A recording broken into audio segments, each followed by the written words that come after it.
Ladies and gentlemen, you're watching, yes, the Yankees Entertainment and Sports Network.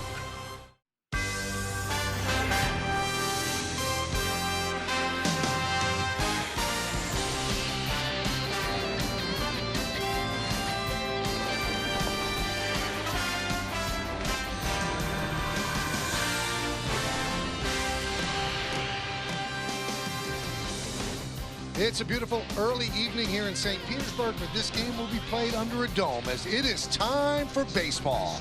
And the Yes Network presents New York Yankees baseball tonight. It's the New York Yankees against the Tampa Bay Rays from Tropicana Field in St. Petersburg, Florida. Hello, everybody, and welcome to Yankees baseball. Along with Al Leiter, I'm Michael Kay. Hey, the Yankees did not do themselves any favors in Boston by getting swept in 4 games. They have put themselves behind the 8 ball. But is it mathematically over? No, it's not. Let's take a look at the games remaining on the schedule. 3 here in Tampa starting tonight, then on to Toronto for 4 against the Blue Jays, 3 at the stadium against the Red Sox, and 3 against the Orioles. And Al, those are 13 games. I don't see where the Yankees could lose one. Well, I think it looks that way. But you know what, Michael? If there is a silver lining here, you're facing the teams that are in front of you. And you talk about it all the time. You don't need help if you beat those teams. There's no question what took place in Boston was not a good thing. They have to win an awful lot of games, maybe 11-2. We'll see if that does it. Now, speaking of Boston, there was a positive in Boston, and that was the play of Gary Sanchez. Al, this guy is certainly no fluke. You know, we keep talking about it, Michael, and there's no doubt about it. I mean, watching this kid, I guess for years now as a minor league prospect, and we, knew what he was able to handle with the bat, but in Boston alone, he had a couple home runs, some doubles. In his last 10 games, 5 home runs. I know there's 16 home runs on the season, but Michael, I love the fact that he's more than just this guy, and this is impressive, a slider down and in. We even fooled, it looks to me, he can hit a ball out of any ballpark, but he's also two-side guy. This was last night's game, little slider again on the inner half of the plate. But when you have a young player that gets it on both sides of the baseball, is getting better, very impressive. Last 10 games, a 300 average, 12 for 40, 5 of the 12 home runs, 9 runs batted in, and 7 runs scored. He'll be behind the plate tonight, and he will be catching Michael Pineda. Michael Pineda has to live up to his stuff as the Yankees have to win these games. Meredith Marakovitz comes back with a pitching matchup when we return right here on Yes.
Welcome back to Yankees Baseball, and yes, I'm Meredith Marakovitz.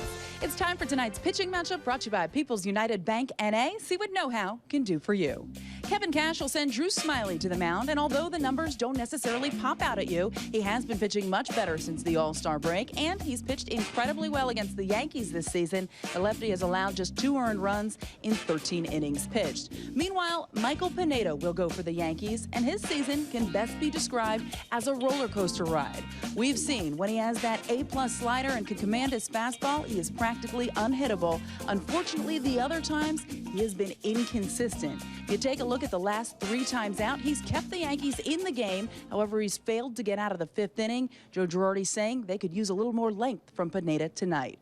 Couple notes as far as injuries are concerned. Aaron Hicks back in the lineup, playing right field and batting second. But Chase Headley, Starlin Castro, and Jacoby Ellsbury all still out with various ailments. Plenty more to come here on the Yes Network. When we get back, Drew Smyly will get the ball. Michael Kay with the call. He'll be joined by Al Leiter after the break.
Is brought to you in part by PlayStation Vue.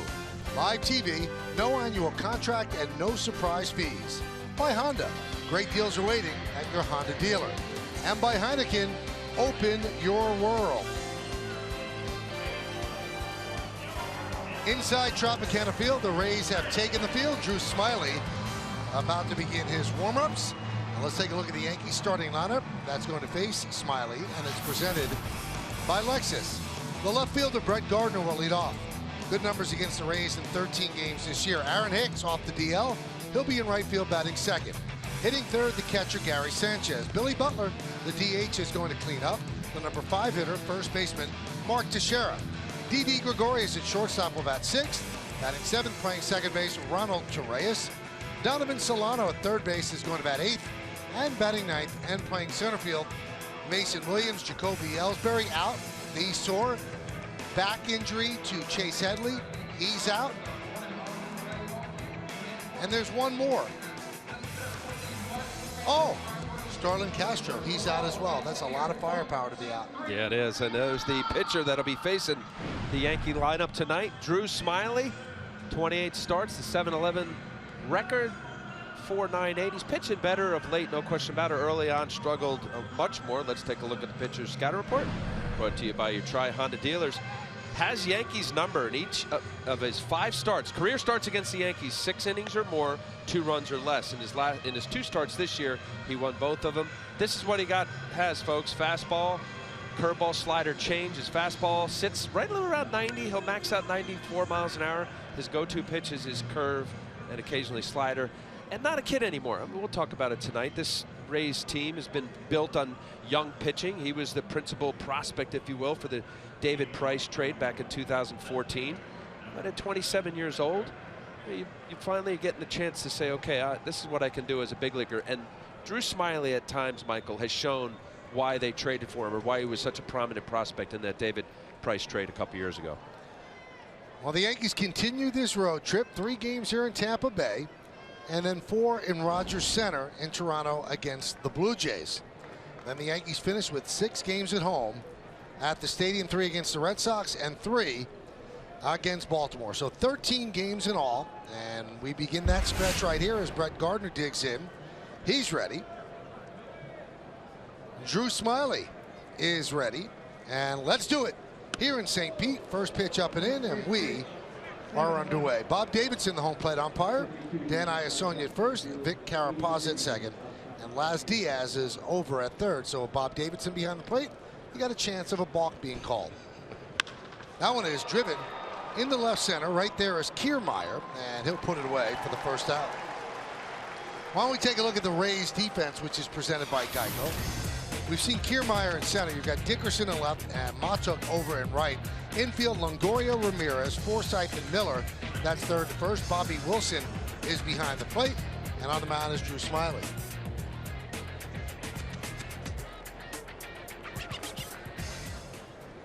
And here is Aaron Hicks.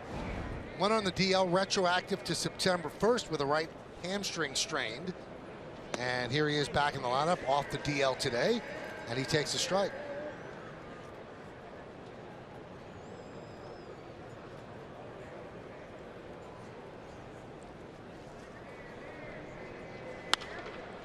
Fouled away.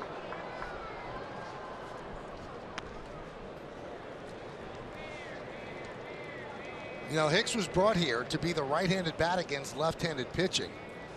And against right-handers this year, hitting 155. He actually has done okay against lefties.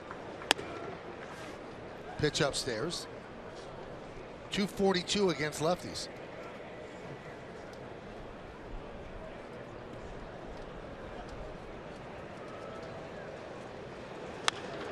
Punched out, right field, and foul.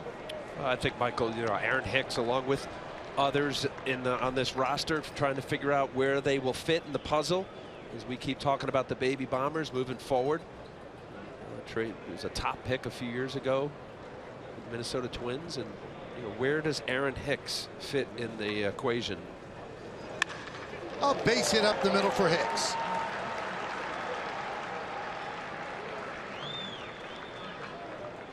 So a single for Hicks, and that's going to bring up Gary Sanchez. Sanchez 7 for 19 against the Red Sox. So after the great start, there was a little bit of a normal cool off, kind of a regression to the mean. But now he's come back and really hitting well. 16 home runs. And he has more extra base hits than he does singles. 27 extra base hits, 25 singles.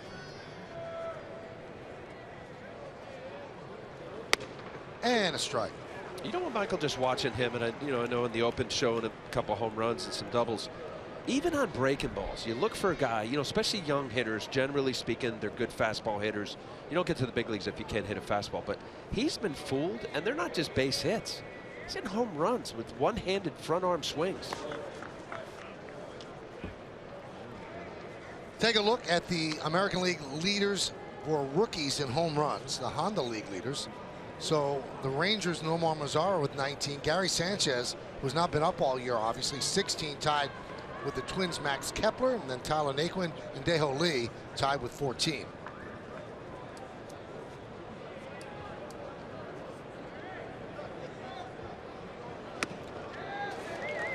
There's a lot more talk now about Sanchez getting legitimate consideration for the Rookie of the Year award.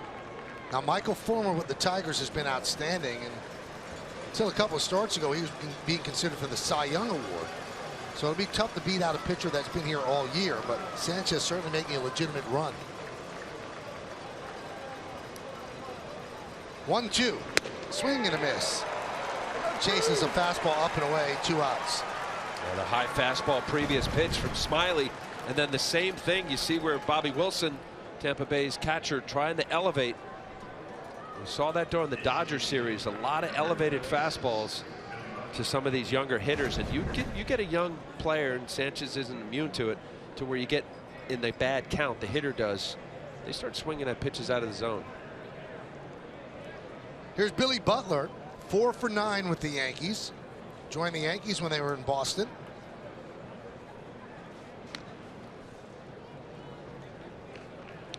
You know, when I gave you the lineup, this is a beat-up Yankee lineup right now. Castro was on a red-hot tear, hurt his hamstring. Ellsbury running into the wall in Boston, hurt his right knee. Headley, lower back stiffening up. So those are 3 very important bats taken out of the lineup. Yeah, with Castro primarily, you know, the year that he's had, and now being out for the year with the hamstring. What a year he's having. Hit sharply and past the diving Longoria, and that'll go into the left field corner. Hicks is rounding third. They're going to hold him up as Dickerson gets the ball in quickly. It's a double for Butler, who is now 5 for 10 with the Yankees, and the Yankees have runners on second and third with 2 outs.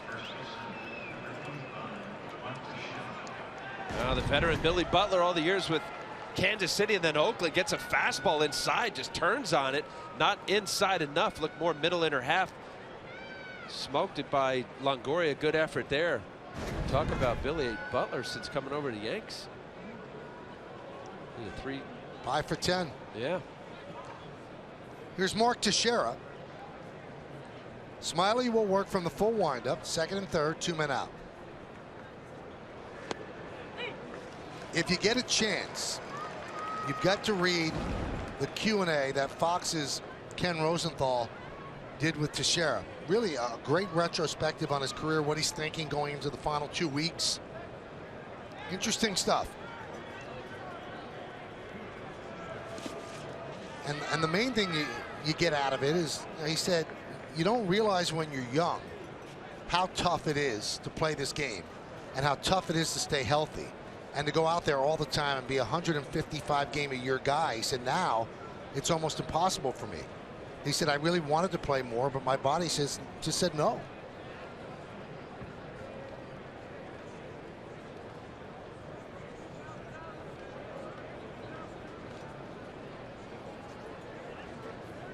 One. You know, even when I haven't read the article from Ken Rosenthal, but you know, even when you look at Tex, and I know long career, a good career, very good career, 36, Michael. You know how much it does tax an everyday player, the body of first baseman, Gold Glover, day in and day out.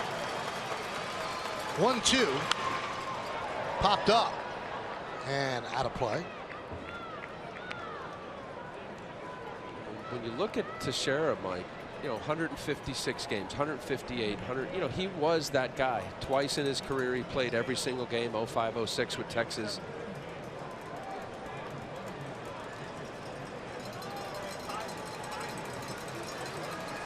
One, two, high pop-up. Left side of the infield, Longoria is there, and he'll make the play for the final out. Yankees no runs, 2 hits, 2 men left. Yankees nothing, and the Rays coming to bat.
first inning, and that's been happening a little bit more than they want to of late.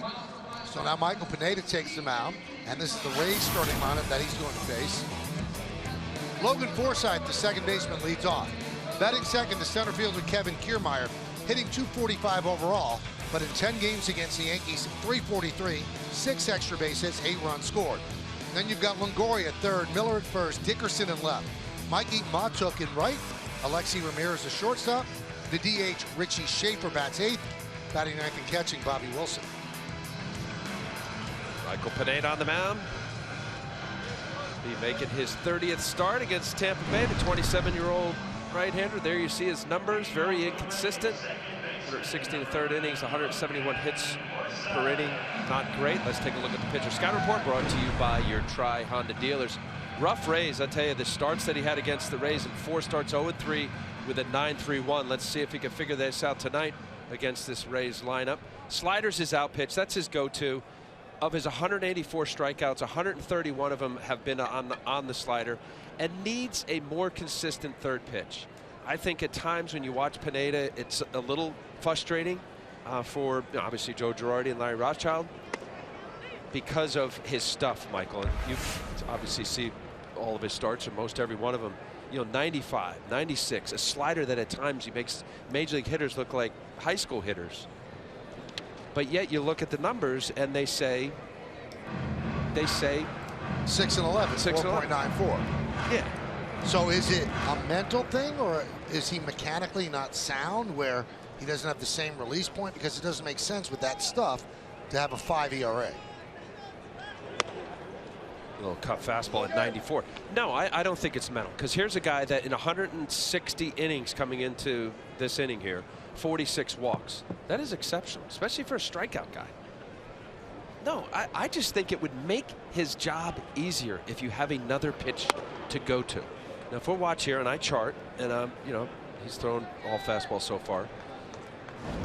But if you had another pitch, just that little fadeaway changeup, he throws it 7.8% of the time. Now, there's a slider, he takes a little bit off. And it's just, I refer to it as a pitcher, Michael. If your main pitch isn't nasty, where do you go?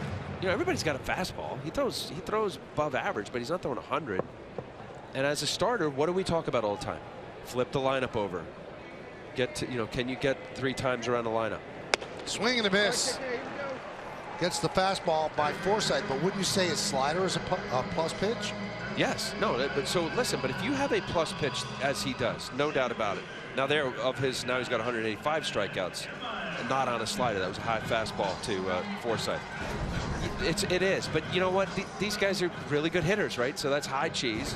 Probably looking slider. Good call right there. Gary Sanchez get together. Pineda.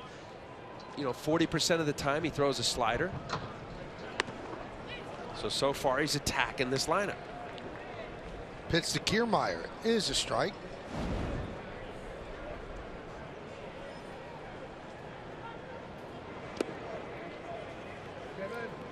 One and one.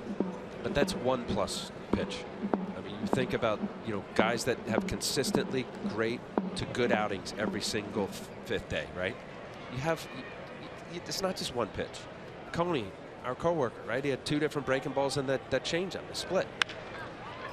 Grounded to first. Teixeira will beat Kiermaier to the bag, 2 away. Let's check the Yankees defense, which is presented by Geico. Gardner in left, Mason Williams in center, Aaron Hicks over in right. In the infield, Solano, Gregorius, Torreyes, and Teixeira. That's third to first. Sanchez behind the plate. Michael Pineda's on the mound.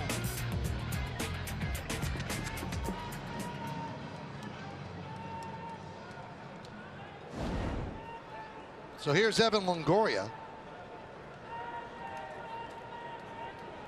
What a year he's having.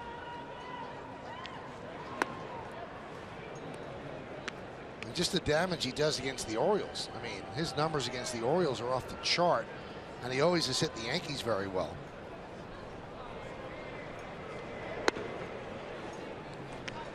Let's take a look at the Dodge hitter scouting report on Evan Longoria. Well, here it is, Mike. Kills the right-handed pitcher. I like so far right here. Even with 2 outs first inning, don't let this guy beat you. He's their most prolific hitter this year. 31 of his 35 home runs have been against righties. There's a base hit. You know what? I would take that for a guy that. Well, cut it off. You don't want to give him a double. Not double, but 2 outs. Face of the Rays, there's no doubt about it. This guy's now he's got the longest tenured service for this franchise. He passed to Carl Crawford this year, but all-time leader in games, home runs, RBIs, doubles. He is the man for the Tampa Bay Rays. And a career year, I put question mark because 2009, his first full year when they first got to the big leagues, went to the World Series against the Phillies. 2009, 33 home runs, 113 RBIs, batted .281. No. That had to be 2008. 2009, the Yankees went to the World Series. No, I'm saying 2008 he got called up. Okay. But he wasn't there the full year. 09, his first kind of full year in the big leagues after 08. And he's rivaling that right now, Michael. Well, he's 6 away from the magic 100. You get 30 and 100. Yeah, that was something that Teixeira in that interview said. The thing that he's proudest of, 8 straight years of 30 and 100. He said that's not easy to do. Not many have done it, right? Here's Brad Miller.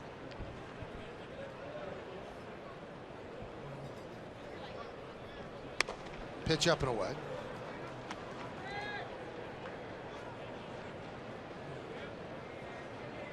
But when you pitch the way he did to Longoria, I like that. Stayed away. Base hit to right, happened to be a double. Go get to the next guy. Miller has been struggling of late. 2 for his last 14. Fouls that one off. See that, Mike? 1-0 changeup. It's good. Just it opens up. The hitter starts thinking, okay, now he's got his changeup. But don't use it as an emergency show pitch. Use it. Trust it.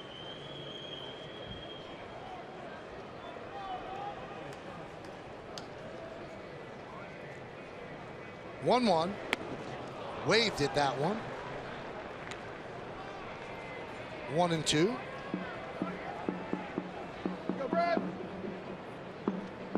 I want to say it was a slider, but it almost had the action of a changeup. Really good combo here. Here, let's see here. Off the finger. Nope, that's his slider. So he's got 2 places here. He can go upstairs, high fastball, or that slider in the dirt. Just missed outside with the fastball.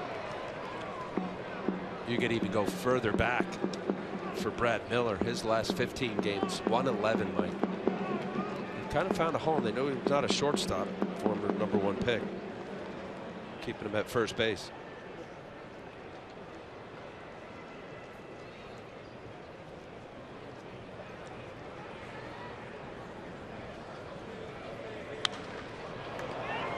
Fly ball, shallow right. Hicks is there, and he'll put it away for the final out. No runs a hit, no errors, and 1 man left on base. We've played 1 here in St. Pete. It's 0-0 on Yes.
Morakovitz, and it's time for tonight's injury report brought to you by Montefiore, doing more in state-of-the-art healthcare. Starling Castro currently out with a strained right hamstring, Jacoby Ellsbury right knee bone bruise, and Chase Headley suffering from some back tightness. Ellsbury and Headley both optimistic that they could be back in the lineup as early as tomorrow. When I spoke with Ellsbury, he told me he considered himself thankful that that injury wasn't worse. There's no structural damage there. Still sore when he walks on it. Was going to ride the bike a little bit today, get more treatment, but Joe Girardi said he really would like to see him run a little bit before he puts him back in that starting lineup. As far as Headley is concerned, the back is feeling better today, but there is concern that the spasms will continue, especially considering the fact, including today, the next 7 on turf. So he's going to be careful with that back, but is optimistic that he will be back in the near future. Didi Gregorius down on the count 0-2, and then you could see when Castro was going to second in Boston that was not going to be a quick healing injury. And he was on such a hot streak. That's a big loss for the Yankees.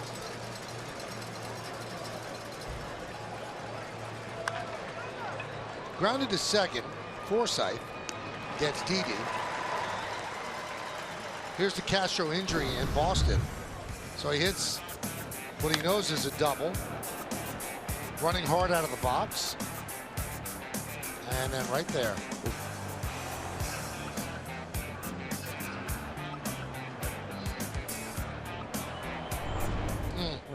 Just didn't look like much, right? No. Tough break. Here's Ronald Torreyes, who's playing second base. Takes the pitch low. Yeah, he was, I mean, Starling Castro, most hits on the team. 69 RBIs, 21 home runs.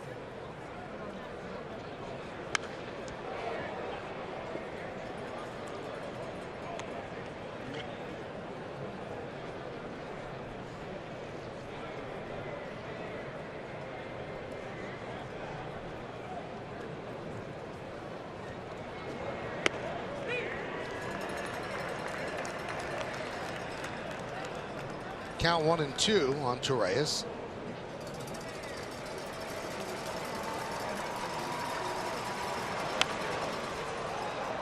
Pop foul, first base side, out of play.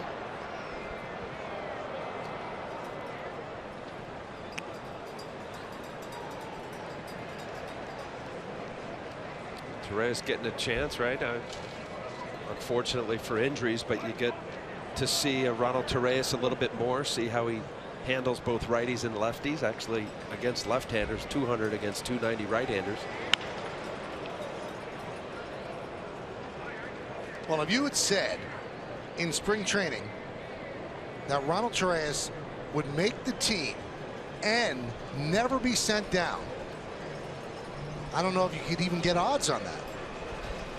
And in a season where people went up and back to Scranton, he never left. That's how valuable he was to this team and how much the staff likes him. Prepares, always ready to play, and does a good job in whatever position you put him.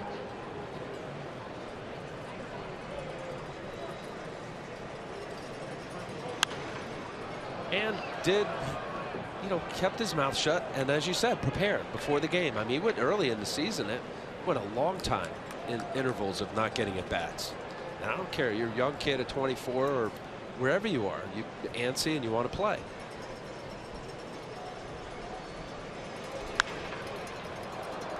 Popped up. Miller in foul territory. 2 outs. Well, let's look at the game time weather presented by Bigelow Tea. Outside 80 degrees, 60% humidity. The wind is 5 miles per hour. Pretty nice evening. And it's cool and clear under the dome. Well, not that clear.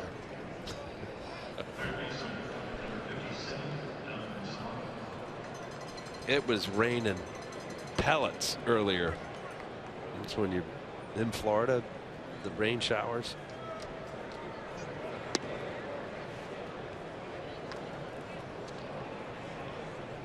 It's those sort of periodic rainstorms that almost dictate that you have to have a retractable roof in Florida. Must. I mean, that I can't tell you that the couple of years I was with the Marlins, every single day, Michael, somewhere between 5 and 8 o'clock, you were getting rain. Sometimes delays during the game, or most of the time BP was rained out. Solano grounds it up the middle. Forsythe is there. Then Smiley works a 1-2-3 inning. Here in the second, we'll go to the bottom of the second. Pineda back to the mound, 0-0.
Brought to you by Clean Crisp Coors Light.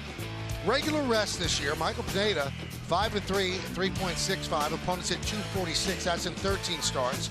With extra rest, which he's pitching on tonight, not too good. 16 starts, 1-8, with a 6.05, and opponents at 289. So I'll explain that. So that's a big sampling there, Michael. That's not like 3 or 4 starts and a huge difference in ERA. The only thing that could come to mind, and I can tell you I was the opposite. I occasionally, especially as I got older, I liked the extra day.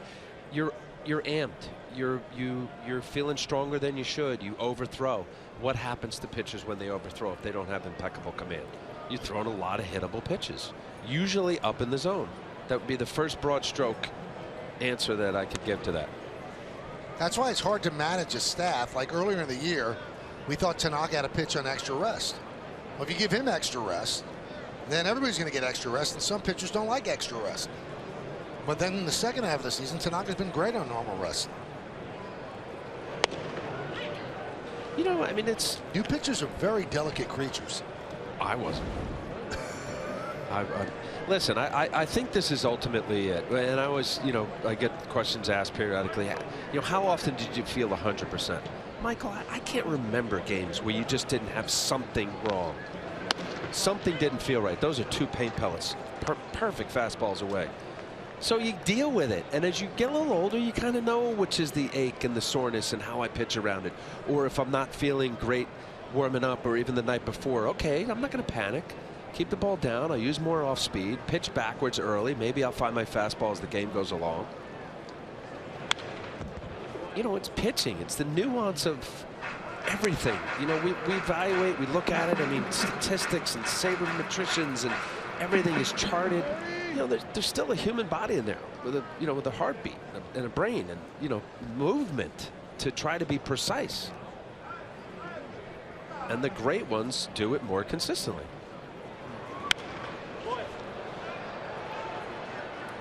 Didn't you have a formula that you were once given where of 35 starts you feel great, a certain amount you feel terrible, a certain amount you're going to lose those games? It's the middle games that you do the most with? So when I was with the Yankees coming up, Joe Altobelli was kind of some kind of advisor to George, or, you know, and I remember in Double-A when, you know, Joe Altobelli was a manager when they won the World Series. Swing and a miss. Dickerson down on strikes. Nice expansion right there after a slider upstairs. Take advantage of a team that doesn't hit for average, and they swing like that for the fences. Corey Dickerson's done that all year. Big home run swing coming from Colorado Rockies. It's 21 home runs on the year, but batting .243. So Joe Altobelli said this. He said, Al, I looked at my starters. Every month you roughly get 5 starts. 2 of them you should be good, and I'm gonna Those are wins. The other 2, you're going to be and you may get a no decision, or you might squeak a win, and you're going to have a clunker. So divide your month up.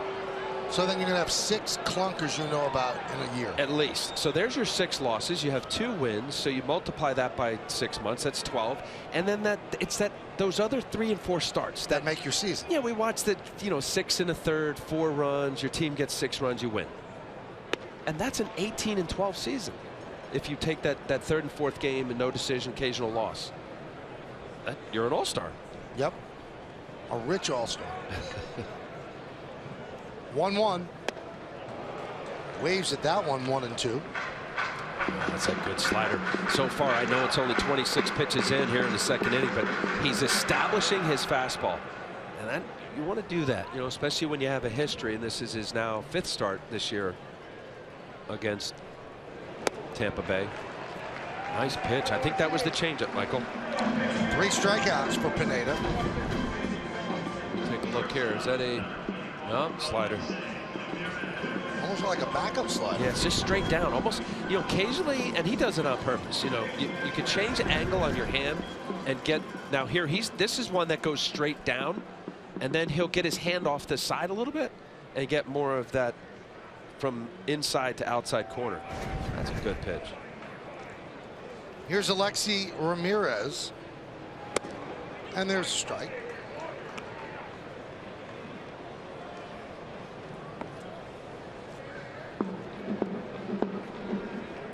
Bottom of the 2nd at the Trop, 0-0. Yankees and the Rays. And Ramirez down in the count 0-2.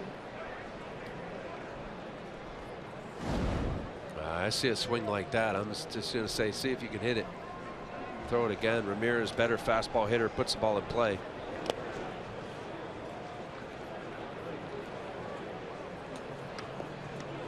Ramirez coming over from San Diego. He was 240 in most of his at-bats.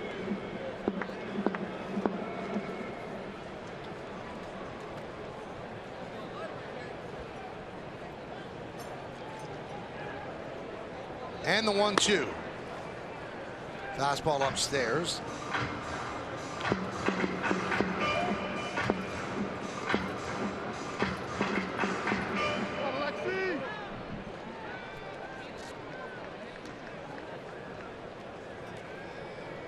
Tough guy to strike out. Just got a piece. Yeah, that's what he does. 56 times this year he struck out with the Padres in 421 at-bats. So you don't see a whole lot, and he should. He's not a home run guy, obviously. Small in stature. Most home runs he hit, well, you have to go back to the White Sox, 18 in 2010. 2 balls, 2 strikes, 2 outs. In the 2nd, pitch. 3-2.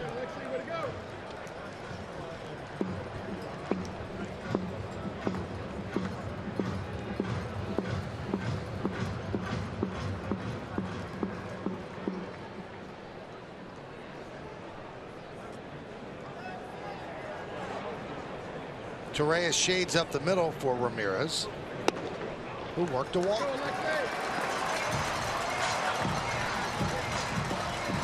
Why don't we take a look now at the Rays team scouting report, brought to you by Mohegan Sun. Unlimited possibilities await you at Mohegan Sun. Plan your trip at mohegansun.com. So Tampa Bay coming out of spring training, Port Charlotte, they thought they were going to bank on their pitching. Injuries, like a lot of teams, but it's a place like this, they can't make up for it. Going out, getting players, and you have to have depth. What happened to Chris Archer? I had him as a preseason possible Cy Young Award winner. 8-18, Chris Archer.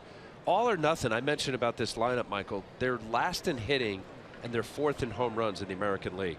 So they batting average down and swing for the fences. And banking on young pitching again. They still have the core. Blake Snell was the youngster that was the All-America or Baseball America Pitcher of the Year. You still have Archer, who's had a rough year, strikes out a lot, but just inconsistent. Alex Cobb coming back, Drew Smiley. They have a young kid, Brent Honeywell, Double-A, looks like a nice one. Jake Odorizzi's had a good year. Swing and a miss. And it seems like a broken record, I know, Michael. When we talk about the Rays over the last handful of years, it's It's about their pitching. It really has been. Jim Hickey's been here a long time, pitching coach, excellent pitching coach, and they've got a formula because they put out pitchers that get the job done.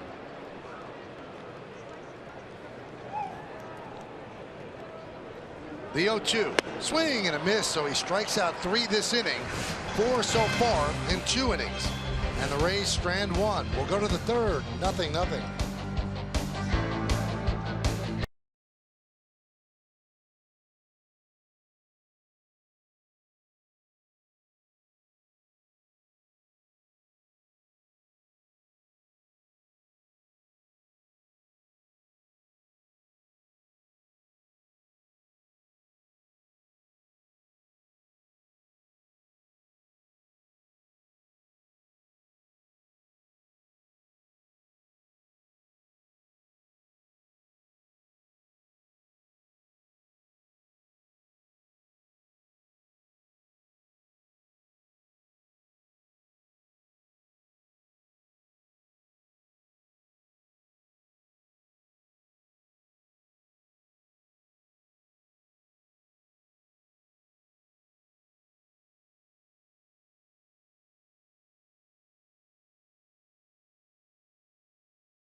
Yes is brought to you in part by Acura, precision crafted performance, by Coors Light, whatever your mountain, climb on, and by the Lincoln Motor Company in the new 2016 Lincoln MKX.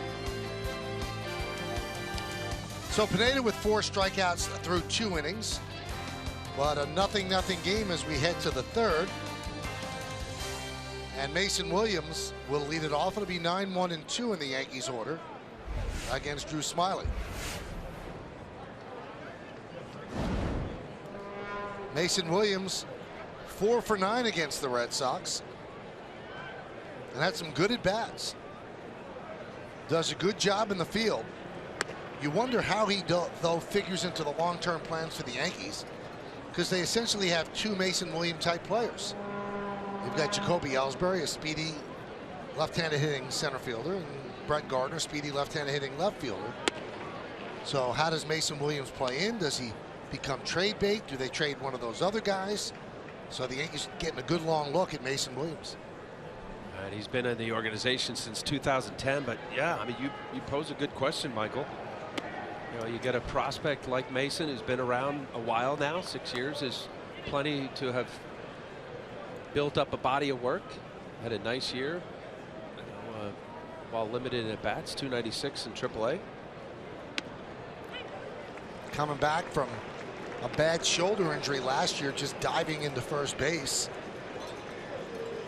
And that set him back because he really was impressing people then.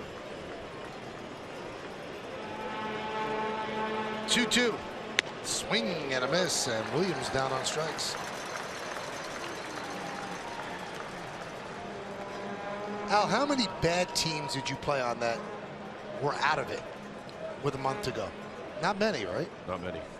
You're wondering, how does Tampa Bay get up for these games? Now, the Yankees, they see a very faint light at the end of the tunnel where, as you said, the Open, if they can go 11-2, maybe it becomes interesting. But how does Tampa Bay get up for these games? I know that's your job. Right. That should be the answer. No. So I think I was commented, I was quoted when I was with the Mets in either 03 or 04, and we were pretty bad. I forget what year it was. Art Howe was our manager, and September was done. I mean, it was before September. You know, if September's relevant, Michael, it's exciting. You got the new players, the call-ups, that, you know, there's a certain energy that's infused by that. And I think I said something because we had a roster. Maybe it was when we had Alomar, and I know Mike Stanton came over, and we had a lot of guys that were in World Series and they've won. And I said just that to somebody about, like, it's hard to get up for it when you have players that have experienced the pinnacle of our sport. Right. And you can't say that because it sounds like, you know, you're getting paid a lot of money and what do you mean? It's a baseball game. But here, so I'm looking at their roster, Tampa Bay, and I'm only going to this point. You have players that still, you know, it's bright. The future's bright. It's in front of them. Outside of Longoria, this whole team is a team that, you know, they're kind of guys that fight for it. So you know, every game is a fight. And if you've never experienced that euphoric moment, you don't know what it's like. You've seen it on TV. You can imagine. I mean, they have nice players. There's no doubt. I think Chris Archer's going to come back. You know, this kid on the mound right now smiling, or DeRizi's done a nice job. But Longoria is really their guy. Old fastball and right you there. wonder how Longoria, a guy who's played in the World Series, handles these games. And you know what? He had a series against Baltimore where he was just raking. So he's a pro. That's why he's one of the better players in the game. Yeah, you get a guy like that who's just, you know, hey, this is home. I have a family here. Fly ball, left field line. Dickerson on the run. He'll make the play for the second out. And I'm not going anywhere. You know, I think about when I think about teams. You know, Tony Gwynn. Think about the late Tony Gwynn. All those years. Yes, they made the World Series twice. You know, some playoff teams. There was success there, but there's a lot of bad years, right? And you just got to find that something to really compartmentalize it to this moment right here. The execution of this. You're in a big league game, and here's my spot, whatever that is. You know, whoever, you know, you got Aaron Hicks, barrel it up. Smiley's going to make a pitch. You got to keep it real small.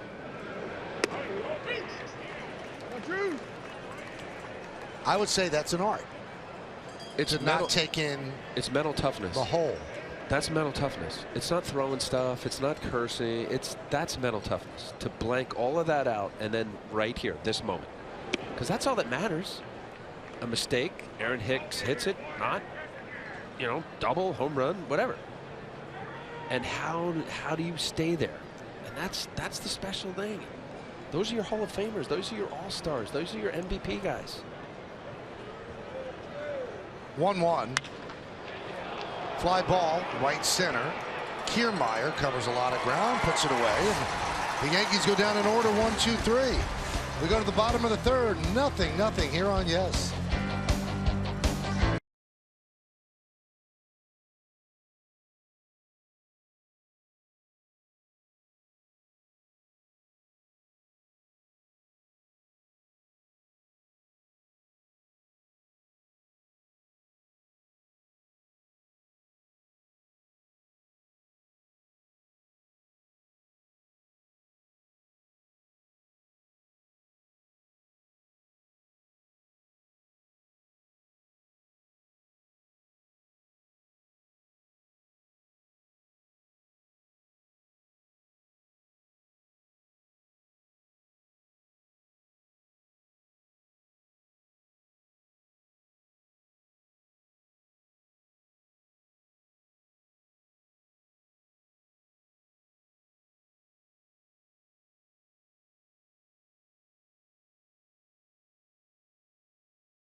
Brought to you by Toyota. RAV4 Hybrid is the official hybrid vehicle of the Yankees. Do you think Gary Sanchez has become the favorite for this year's American League Rookie of the Year award? Why or why not? He's definitely in the mix, but Fulmer's tough to pass unless his bad run continues and Gary stays hot. Boy, SSVE I1 certainly said it very, very well. I don't think he's the favorite, but he has a chance. He's playing himself in consideration. Follow Yes Network and tweet us your responses using hashtag #YankeesRAV4 Hybrid. Keep the conversation going. Willie McCovey, there's precedence. He won it in 59, playing just 52 games, and that's about what Sanchez is going to end up with. And Sanchez will have similar numbers, and some of them better than the great Willie McCovey's. Well, if he plays every game, he'll have 2 more than Willie McCovey. And did Willie McCovey have a Michael Fulmer? That was there the whole year, who had a real good season.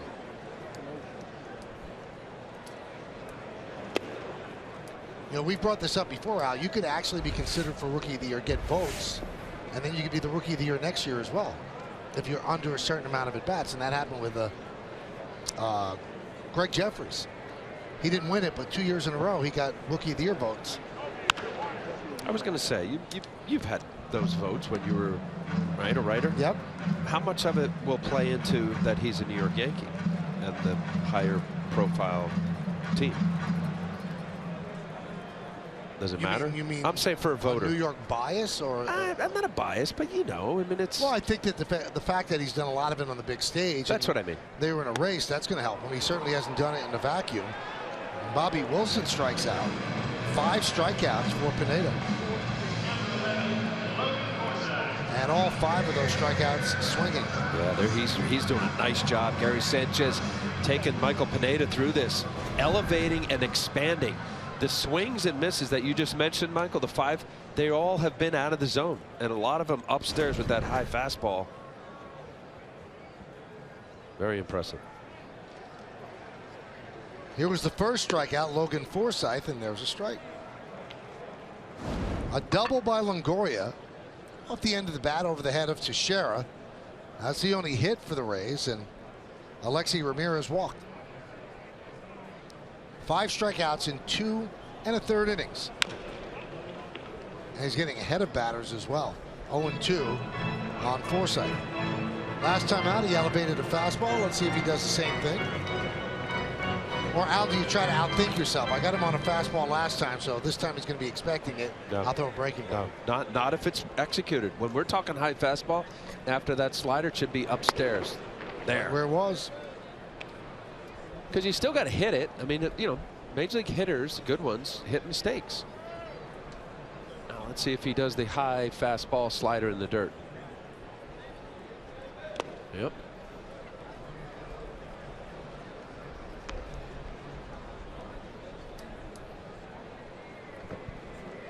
But just watching the tempo, you said he's getting the ball, that's a fun rhythm for a pitcher. No monkeying around, get on the mound. Umpires love it. Your defenders love it. You're throwing strikes. You're putting hitters in the defensive mode because you're getting ahead. See right here, Gary wanted the fastball in. He shook. Slider, and now here we're going to start over. Anytime you shake the 3rd pitch and you're generally a 2-pitch pitcher, you'll see hitters call time. 2-2. 3-2. And you see that a lot too, Michael. Catcher wants something, you have something in your mind, shake, shake, shake, step out, and now you get the pitch you wanted, and it's not 100% conviction. And the doubt comes from, okay, I'm in good rhythm with my catcher, and he wanted something else, but I'm feeling fastball away or slider.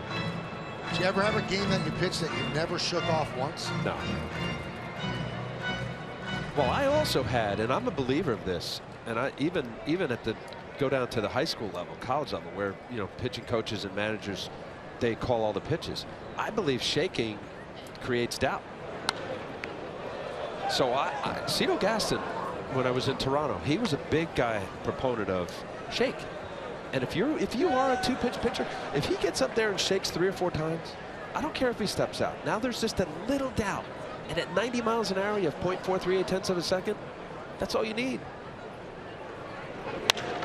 Ground ball and through for a base hit. Had him played up the middle, so Forsythe found the hole.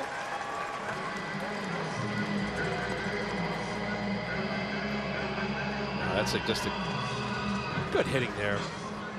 Forsythe reaching out off the end of the bat, squibs it.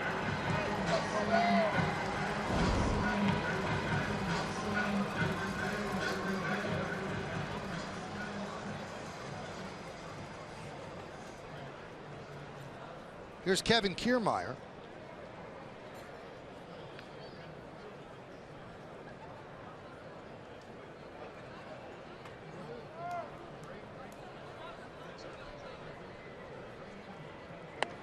There's a strike.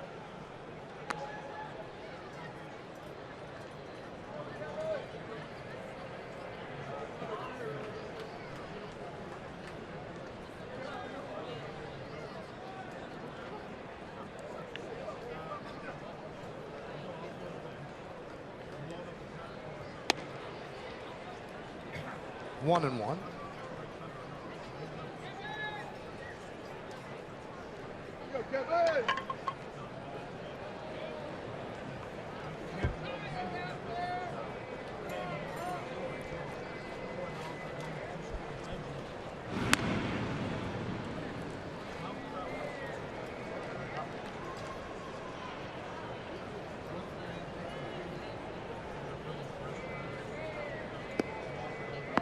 Forsythe 6 stolen bases, but he's been caught 6 times.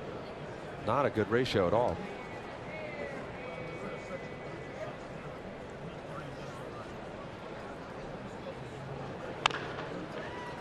It's funny, it seems like Kevin Cash is kind of flying in the face of the analytic crowd, which runs this team, because this team is bunting more and they're trying to steal bases more.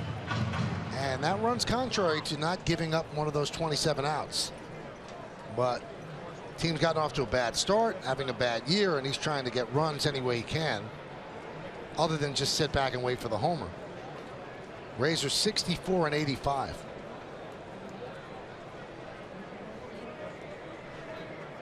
One, two. Still 1-2. Yeah, I mentioned you know, their batting average last in American League and then 4th in home runs. And historically, this has not been a team that hit a whole lot of home runs. 205 home runs to a 245 team batting average.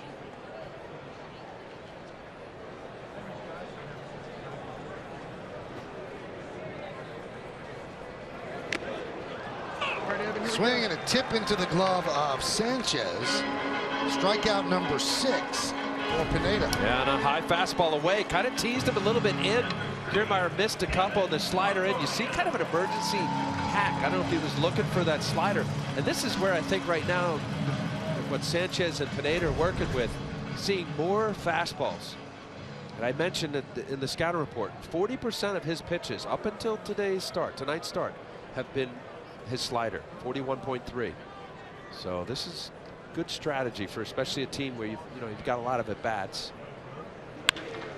That one is ripped to third. Solano fields, fires high, and that pulls Teixeira off the bat. So Longoria is safe. Forsythe moves to second. We'll see how they score that.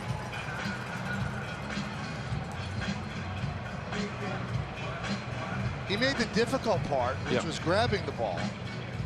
And if they scored it as a 2-point part play, they give him a hit. So I don't agree with that. Yeah, the hard part right there, once he got under his feet, if he makes a good throw, as you just said, he's out. But we're here in Tampa Bay at the Trop. But you know what I'm saying? Like, you make the tough play, then that's it. Then now all you have to make is the throw. So I'm giving you the error on the throw. Not that you made a tough play. You made the tough play. Yeah, no, I'm with you. But we're home, or they're home. You know that goes on a little bit. Yeah, I don't think it goes on in New York. I think it goes on in other towns.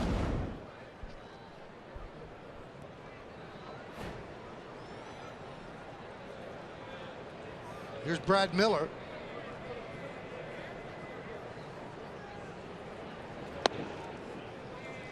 I've always said not to take money away from official scorers, guys I like Jordan Spector and Howie Carpin. Yep. But the umpire should be the official scorer. Totally objective. No connection to the home team. You have to deal with the players and ask them questions. So I think the umpire should be the official scorer.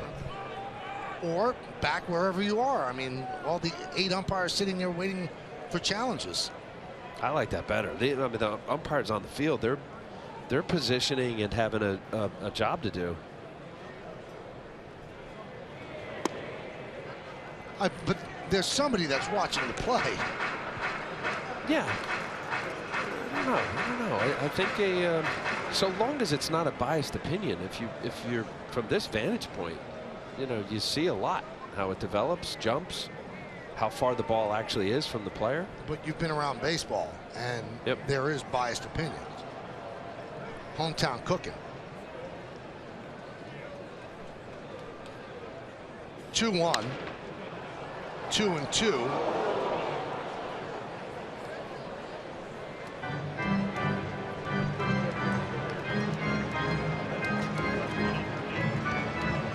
This is good. I like this, and I know Gary Sanchez. We've seen a lot of Gary Sanchez coming out to his pitchers, but just to be on the same page, you 2 outs, 2-2. You want to make sure that your pitcher knows that the call, or you're together. And here he's not even going to give him a sign with the runner at second base.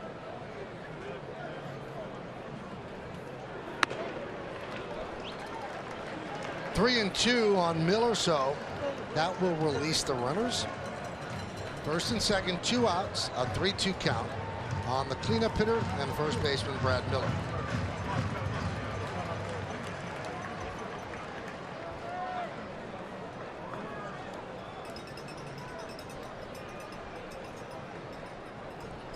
Three-2, driven into center field and deep. Going back, Williams on the track at the wall. He can't make the play. 2 runs will score. Miller's going to third. He'll be held there. It's a 2-run triple for Miller, and it's 2-0 Rays. He might have turned his ankle as he was rounding third base, but still a triple and 2 runs. Well, a 3-2 count releases the runner, a slider out over it. I didn't think he had that much of it. You see Mason Williams on his horse, kind of judging. Right at the end, I don't know if he knew exactly where he was. Visiting player. It's kind of quirky out there. It kind of jets out and then comes back in. Did get the barrel of the bat. Miller did. Well, his trot, it looked more of a home run swing from there. His 6th triple on the year for Brad Miller. And there's that ankle turn. Still flexing that right ankle right now.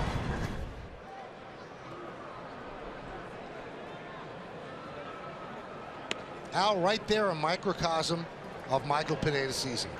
2 outs, runner on first base. Gives up a hit to Longoria. Now, in fairness, Solano should have made the throw. And then a 3-2 count, 2 strikes. It seems like all of the damage this year, 2 strikes or 2 outs.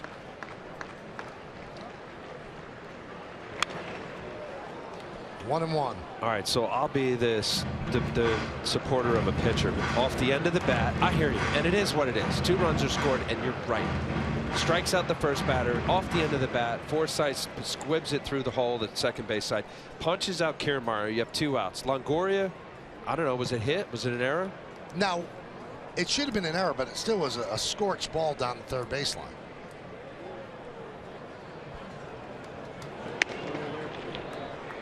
For those not looking at Al, he just rolled his eyes. It was a hard grounder. It's the major leagues. Okay, I'm with you, but you're right. So here it comes down to having to make that pitch. He got 3-2. I always thought with runners on base, if you could get action ball 2-2 so you don't release the runners, that may have saved them a run. Missed on the fastball away, and then a slider, middle plate. 2-2.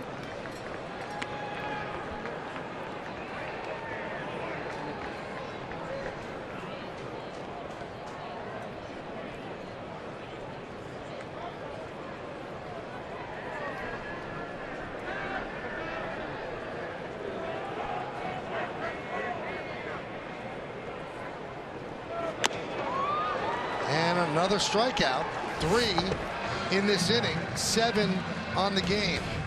Coming up for the Yankees, get a chance to see the red-hot rookie Gary Sanchez. 16 homers, 30 runs batted in. What's he got in store next?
Jeremy Lin, the Brooklyn Nets tip off the NBA season with a new head coach, promising new young players, and a whole new attitude. Don't miss the excitement of the Nets on Yes, returning Thursday, October 6th, with the Nets' first preseason game against the Detroit Pistons, only on Yes. Gary Sanchez leads off. And there's a strike from Smiley. So it's 2-0 Tampa Bay on the Audi scoreboard here in the top of the fourth inning.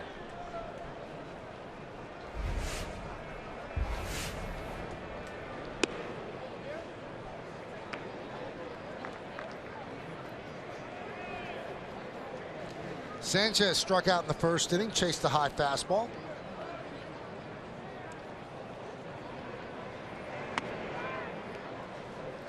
Two and one. Better look right there. Curveball change and then the fastball. His first at bat, he just went right after Gary. 4 fastballs.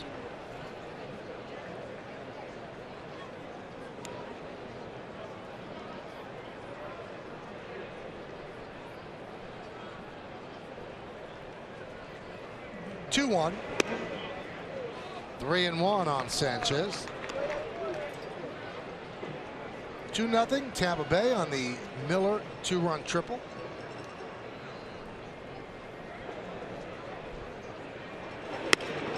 Strike on the outside corner.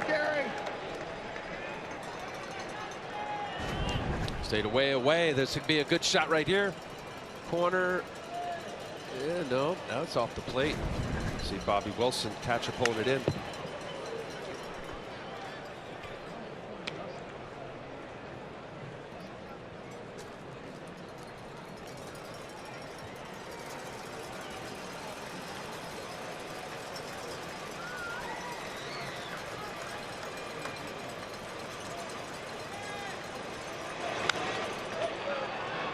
High pop-up. Longoria. One away.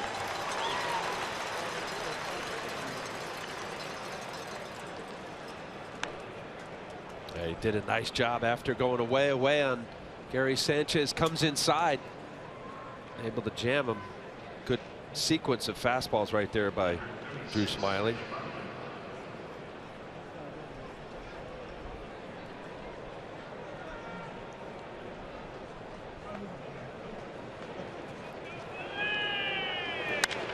Butler with a fly ball to right. Matuk is there for the second out. And Smiley is retired 9 in a row after the double by Butler in the first.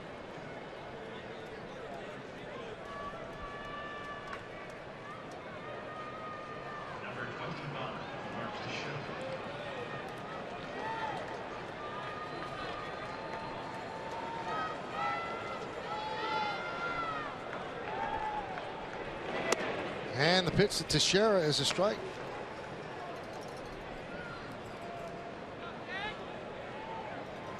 They play in the pull, batting from the right side. Not a total shift.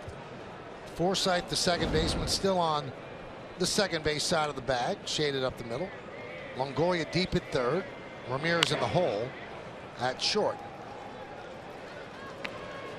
Not as bad of a shift as he is left-handed. Mark in his career shows that he's a pull hitter for sure. Drill to left field. Fair ball, it's gone. It is gone. A home run for Teixeira. His 13th of the year. A solo shot. And the Yankees now trail 2-1.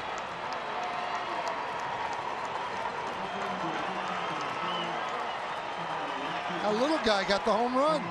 That big guy is 13th. And his 38th ribby.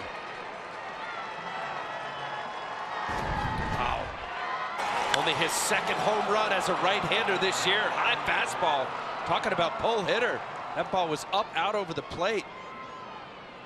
Way back. Back of the second? No, back of the first deck. That is a bomb on the Mercedes-Benz Yesmo. See his eyes light up. The fastball up, out, over. That's a home run swing right there, folks. And Smiley knows that swing. Little future rookie there. Gets a souvenir. Right now he's Smiley. 32nd home run allowed this season by Smiley, third most in team history. Number 1, James Shields, gave up 34 in 2010. Canyon Sturge, former Yankee, gave up 33 in 2002.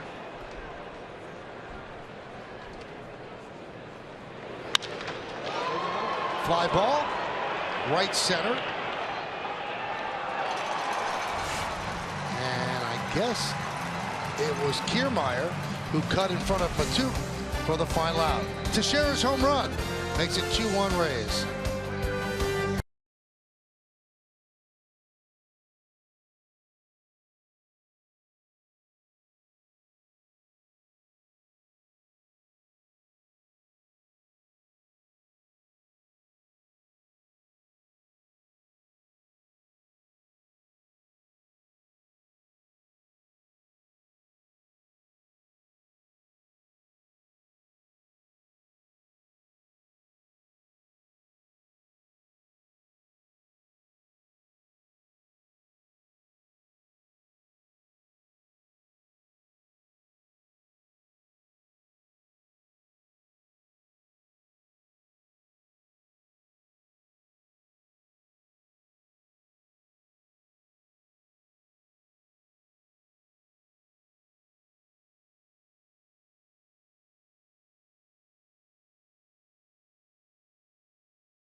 Making his case for the most valuable player award. Here's the wild card situation. Orioles and the Blue Jays have the wild cards.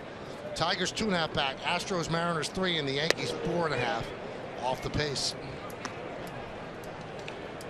And in that game, wild card makes strange bedfellows. Yankee fans have to be rooting for the Red Sox to win.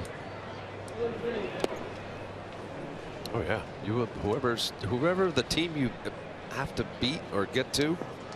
Obviously, with the Red Sox having the 4-game lead on the Orioles, you got to look at the two teams in front of you, right? 82 and they're identical. The Orioles in Toronto, 82 and 68. And the Yankees are 8 back of the Red Sox in the loss column, so you can't be rooting for the Orioles to beat the Red Sox because your chances of catching the Red Sox for the East is very small. But you still have a chance to get a wild card, so you have to root for the team that's playing the Red Sox, the Orioles, and the Blue Jays. Now things become a little bit more difficult because now there are teams that you have to climb over that you didn't have to climb over 4 days ago. So teams have passed you, and that makes it tough. Some teams that you're not going to be playing.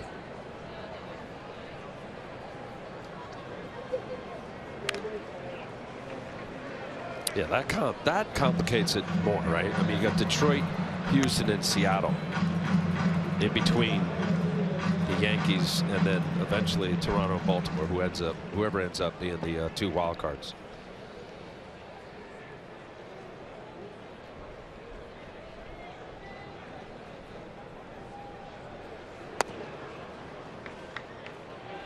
But the wild card is working, Michael. I don't know how you feel about it, but when you have that many more fan bases talking as we are, it's good for the game. I agree. 3-2, swing and a miss. Strikeout number 8 for Pineda. Wow, that's it. The side winding slider. Watch it. He's got the one that goes straight down, and then that one goes not only down but away. That's a good pitch. Watch here. You see Sanchez set up. Out of his hand, it looks like it's on the inside part of the plate. And it is a foot outside. That took no chance. Hey, strikeouts are great. Not much bad could happen with a strikeout, but it builds up pitch count. So here we are in the 4th inning, and he has 8 strikeouts, but he has 74 pitches. And that's just part and parcel. If you're going to be a strikeout pitcher, you're going to throw a lot of pitches. And in this day and age in the game, each one of those pitches is like a clock ticking toward the time that they call the bullpen. You mean nobody's throwing 163 pitches anymore? No, the guy on my right is it. The 0-2. Well, and I also think that pitchers know that, and they're also conditioned not only physically but mentally to say, well, 100 pitches, got my pitches in. Yeah, but you went 5 innings. Yeah, but I struck out 7, gave up only 2. Swing and a miss. Strikeout number 9 for Pineda. But, and you know, not that it was often, but when it did have games that where I was striking out guys, I was also conscious of that, because you know that, I mean, it's not an unlimited number. Even, I mean, you go back to any generation, everybody wasn't throwing 150, 60 pitches every start. But if you could be in a game like this and start thinking about conserving, which I think would help him, Michael. If you look at his fastball, it's pretty straight. It cuts. You know, that's 2-seam sinker that you get a little downward movement in on the right. You get a lot of first pitch ground balls. Line in the right center. Coming on, Williams dives and makes the play for the final out of the inning to retire Schaefer. 1-2-3 inning for Pineda against the Rays. We're going to the 5th. Tampa Bay 5, or Tampa Bay 2, Yankees nothing.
Wilkes-Barre, Bob, when you consider that a lot of their good players are up here with the Yankees. Watch the drive to the pennant with MLB.TV Premium.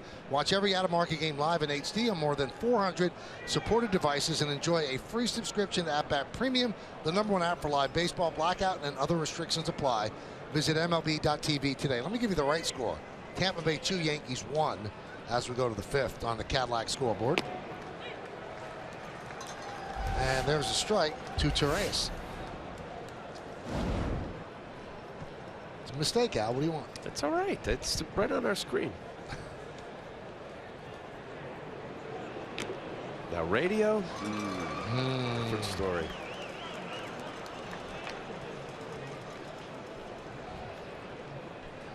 So Pineda with 9 strikeouts over 4 innings, but trailing 2-1.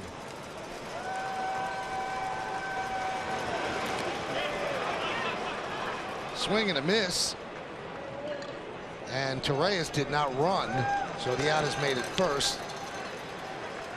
I guess Torreyes was trying to sell that he fouled it off, but it wasn't a good look. And he just stood there and didn't go to first base. Well, if he thought he actually nicked it, I couldn't tell there. That's a 59-foot curveball. Could you tell? I think it's one of those too, Michael, where I mean, you still got to run, but his hope is that the acting job is that he would have called a foul ball. Solano with a ground ball to short. Ramirez, and a nice scoop by Miller saved Ramirez an error for the second out. As a middle infielder, Brad Miller knows what that's like on the other end. Good job right here. Number 66, Mason Williams. Here's Mason Williams, who struck out in the third. Playing center field tonight in place of the injured Jacoby Ellsbury. Ellsbury hoping to be back in the lineup tomorrow.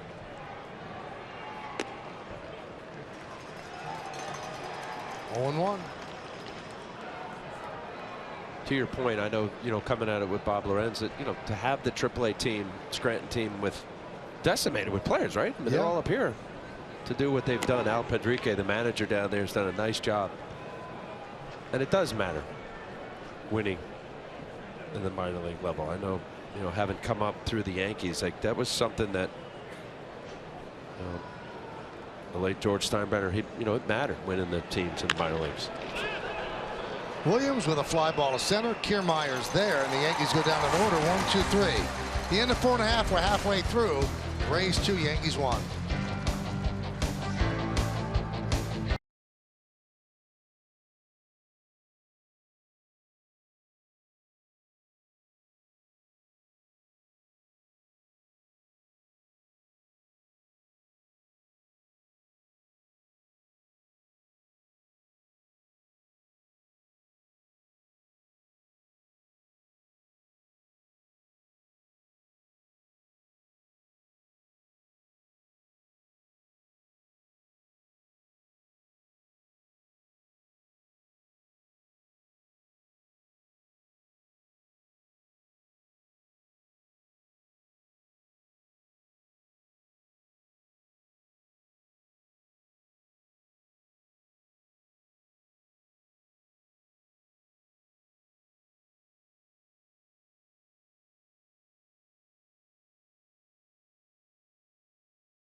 Coverage of baseball brought to you by T-Mobile. MVP candidates in the American League. Look at Mookie Betts' numbers, and then the perennial MVP choice of the sabermetrics crowd, because he always has a superior WAR, is Mike Trout. He's won 1 MVP, but Trout obviously an outstanding center fielder. Mookie Betts has done some job in right. I don't know. Yeah. No, you know what? The one that prevails, and I love Mike Trout, but what the Red Sox are doing, I do think it does matter, a team that's in it or not, unless there's such a disparity between everybody else. The year Hawk Andre Dawson won with the Cubs. I just think the V in the award is what gets you. How can you be valuable when the team's had a terrible season? Cadillac scoreboard 2-1. Well, because so I mean, but there should be the best player. So everybody thinks that Trout's the best player. But who was the most valuable to his team? As that one is line foul. Yeah, I think that's getting some legs, Michael. I know that the Hank Aaron Award is, you know, Right. The previous commissioner, Bud Selig, started enacting other awards. And yeah, I think there could be something to say that, you know, the best player and then the most valuable player. I mean, the Angels are in last place. I know. So if they didn't have Mike Trout, you know what? They'd be in last place. Well, he's worth something. No, I get it, but how much worse can you be than worst place unless they dropped into the National League East? So they're in last place. No, I'm with you. I agree. I think just how you mentally go into the game. And we were talking earlier about how you get up for it. Wilson pops it up. Sanchez makes the play, one away.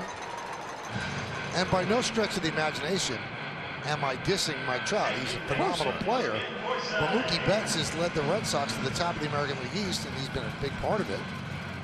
And Mike Trout's team is in last place. So when you say valuable, I think that adds a different dynamic to the award. I'm with you. And it just also, too, the level of anxiety and nervousness and all of that plays into a game for teams that are in it down the stretch. And how does that affect your ability to dominate, get the job done, get the big hit, make the big play? I mean, how about the two catches that Betts made on Sunday night against the Yankees?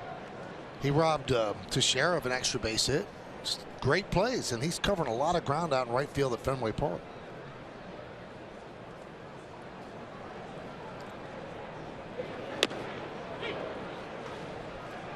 One and one on Forsythe. I guess you got to look at Altuve. I mean, do you treat him the same way? The year that he's having, 337. Well, fire plug. He got 24 home runs, 94 RBIs. Great player.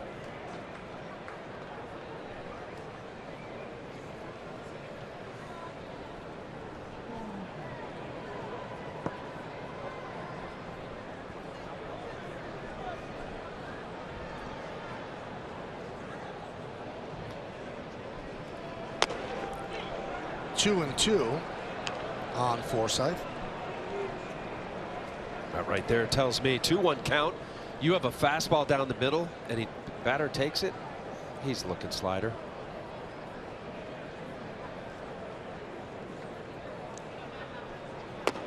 Strike three, strikeout number 10.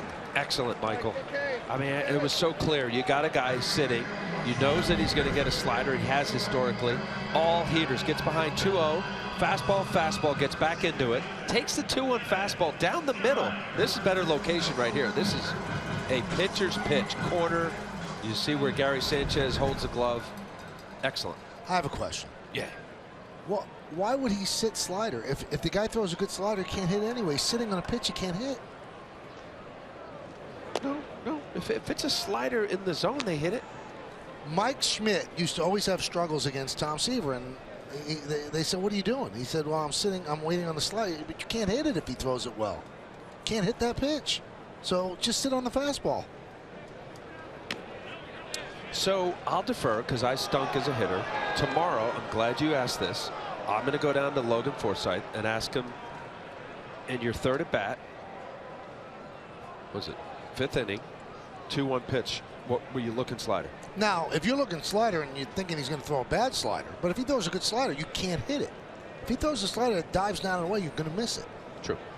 Which is why guys, when they say they sit on pitches, you end up swinging at a pitch out of the zone like that. Strikeout number 11 for Pineda through 5 innings here at the Trop. He has been dominant, but he trails 2-1 as we go to the 6th.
Time here at the Trop as the Yankees play game 2 of the 3-game set with the Rays.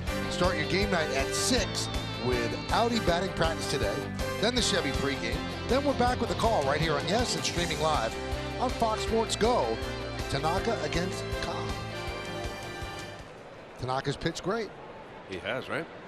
Had a different game on Thursday against the Red Sox. 7 innings and allowed just 1 run. Didn't strike out a guy. So didn't have great stuff, but somehow got through it. And he's an artist on the mound. Brett Gardner leads off and takes a strike from Drew Smyly. There's a guy where every hitter knows he's going to throw a split, at least 2 of them, and still can't hit it.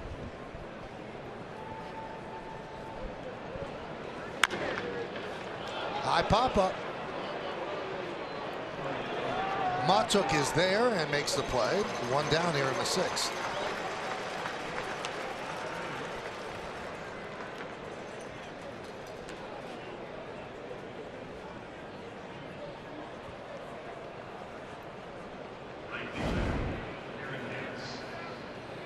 Here's Aaron Hicks. He's 1 for 2 tonight. Came off the DL after over 2-week stay with a right hamstring strain. Singled in the first, fly ball to center in the 3rd. And there's a strike from Smyly.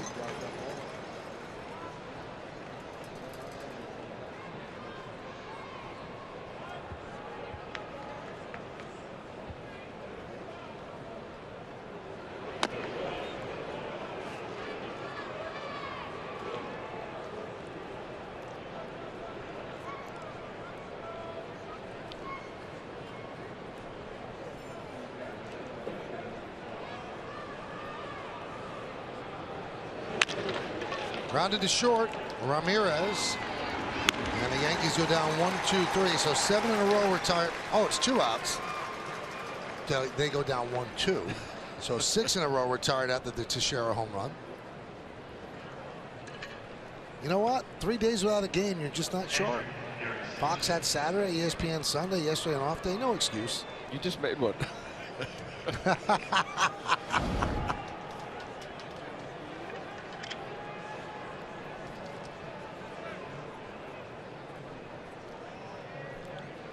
Here's Gary Sanchez.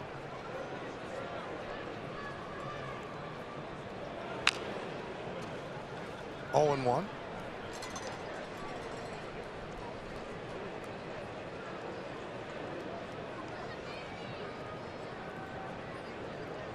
Longoria deep at 3rd, about 8 feet off the line. Forsythe shades up the middle, and Ramirez shades into the hole at short.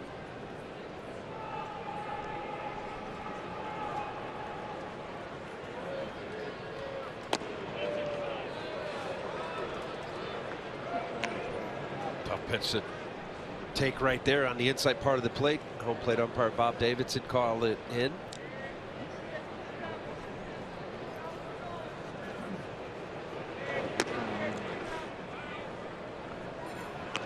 That one just missed. 3 and 1.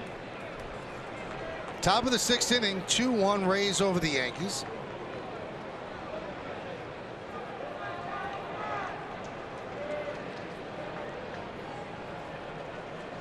And the pitch.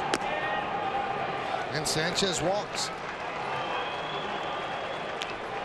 Perhaps that's the most impressive thing, Al. He will take a walk despite having the 16 home runs, and he probably love hitting balls out. He's going to take his share of walks, and he works the count. You know, and that's tough to do as a young hitter. It'll be interesting as we continue to watch him grow as a major league hitter, of identifying when pitching staffs, not just a pitcher on the mound, starts pitching around him. And that was a quasi pitch around right there. He ended up throwing it off speed. And Butler rips one into left center field. It's a base hit. Cut off in the gap by Dickerson. Sanchez will go to 3rd. Moving to 2nd is Butler. He is there with a double. And the Yankees have runners on 2nd and 3rd with 2 men out. What a nice job by Corey Dickerson, cutting that ball up. It goes to the wall. No question about it. This is a tie ball game here. A first pitch heater up out over the plate. Billy Butler. And you see right here, cuts it off quickly, just throws it in, just gets it to his shortstop. Keep it. Sanchez right chip right here. We got the 2 outs. He's on his horse. Cuts the upright. That gets past him. I believe Sanchez would have scored.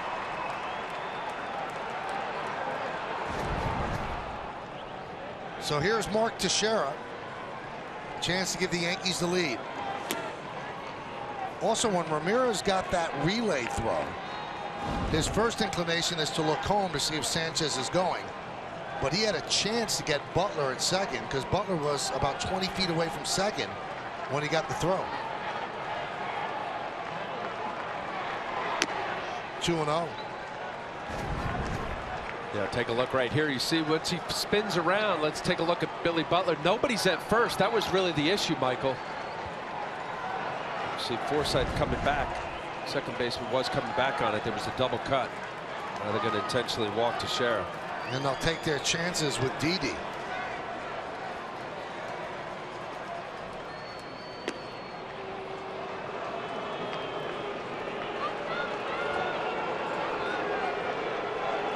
So Gregorius is 0 for 2 tonight with a ground ball to second and a fly ball to center. Teixeira walked in front of Didi. Bases loaded, 2 outs, top of the 6th. It's 2-1 Tampa Bay. Left-handed pitchers, he hits .326 against them. And righties .262. Now the other numbers are lower because obviously you don't face lefties as much as you face righties.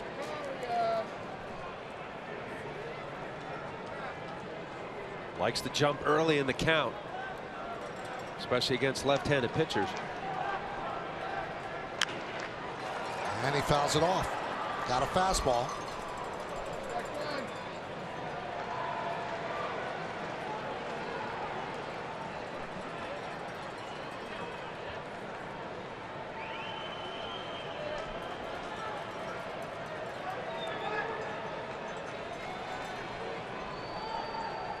The 0-1.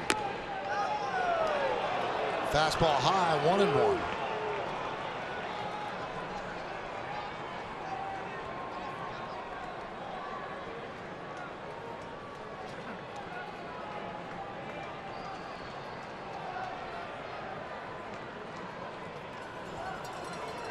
And the pitch popped up and out of play, so the count is 1-2. Sanchez at third, Butler at second, Teixeira is at first. Yankees down by 1, 2-1, top of the 6th inning.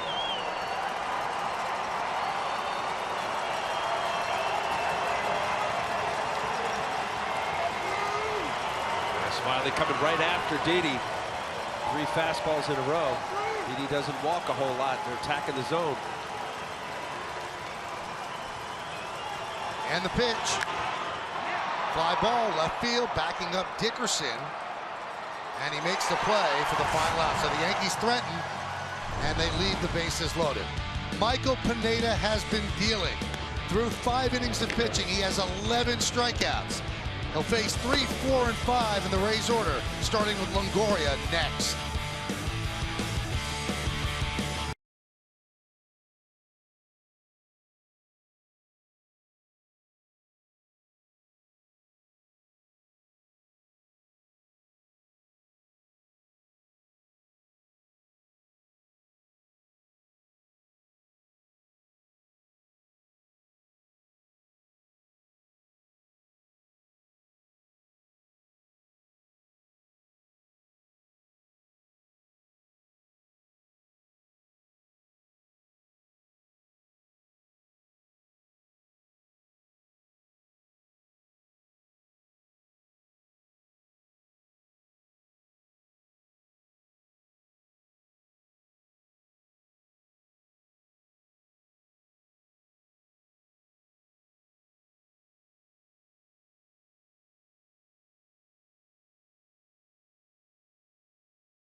I don't care about pitch count, Michael. He has been dominating fastballs upstairs, a lot of them. The slider, sometimes I think some of these Tampa Bay Ray hitters are looking slider, and here comes a heater. There's a good one here, that little sidewinder he throws. Another one to Ramirez. Forsythe, the fastball down the middle, 2-2 count. And another elevated fastball. Pineda's been on. I hear you. I understand about pitch counts. But right now, he is dominating. A couple mistakes he made that cost him. And his defense deserted him just a bit in that inning as well. But counts nonetheless. He is down 2-1 as we go to the bottom of the sixth. He has 11 strikeouts. Tommy Lane is up in the Yankee pen. Pineda's season high is 12 strikeouts. He did that on June 30th against Texas. His career high is 16. Which he did last year against Baltimore. 2-1 Tampa Bay over the Yanks. Bottom of the sixth. Longoria 2 for 2. Pitch inside. Good pitch right there. That fastball in. Longoria double and a single. Both down the left field line. One Solano couldn't handle.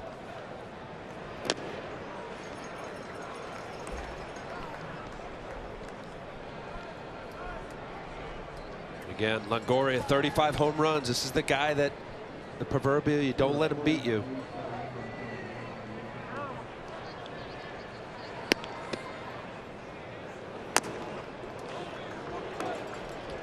Count 3-1 on Longoria. Double to right and a hard ground ball caught by Solano. The throw was high and it was scored a hit in the third inning.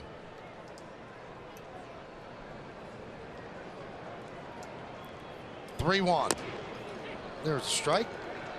3-2. Tonight's pitch count brought to you by Acura. 95 pitches to 29 in the third. Certainly has pushed him up against the magic 100 number.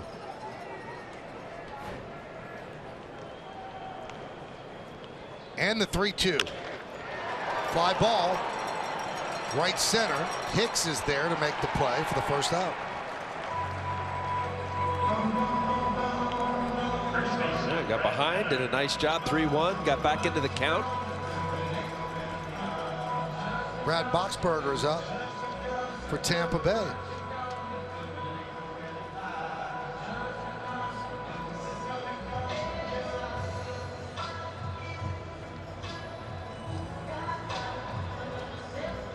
Sanchez does a lot of talking to Pineda. Really walks him through these outings. They have a good thing going tonight. Just allowed 4 hits, struck out 11. Here's Brad Miller. And a strike.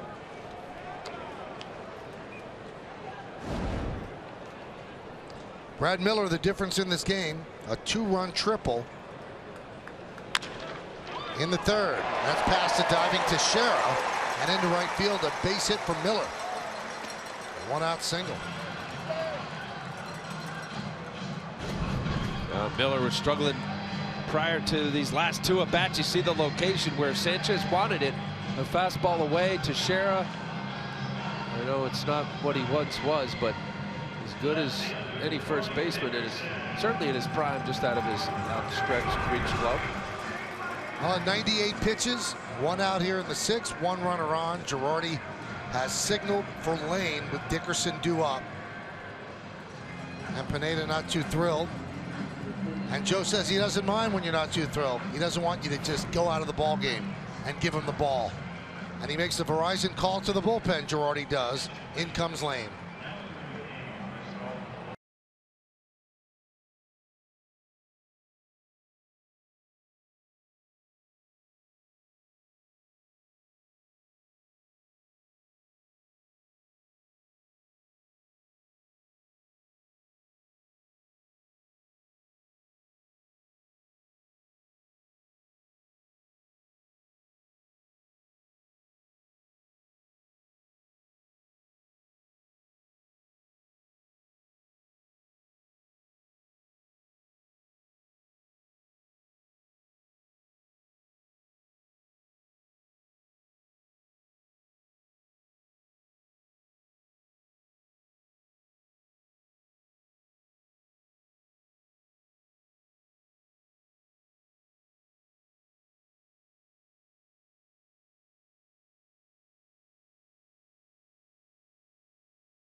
Not too pleased about being taken out. 5 1/3, 5 hits, 2 runs, a walk, and 11 strikeouts. He threw 98 pitches. And they take him out with Dickerson due up, and he struck out Dickerson twice tonight. And they bring in Tommy Lane just for this one batter to get Corey Dickerson with a runner on first base. Lane's done a good job with the Yankees. You see the numbers.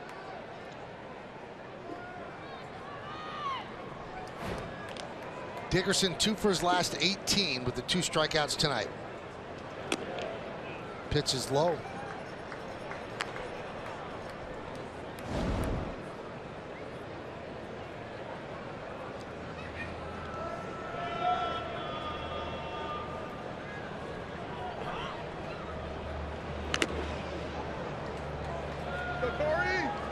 One and one.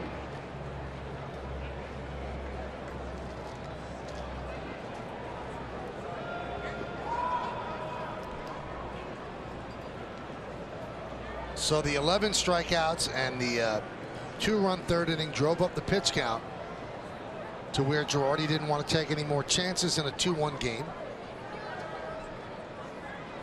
We're in the bottom of the 6th inning.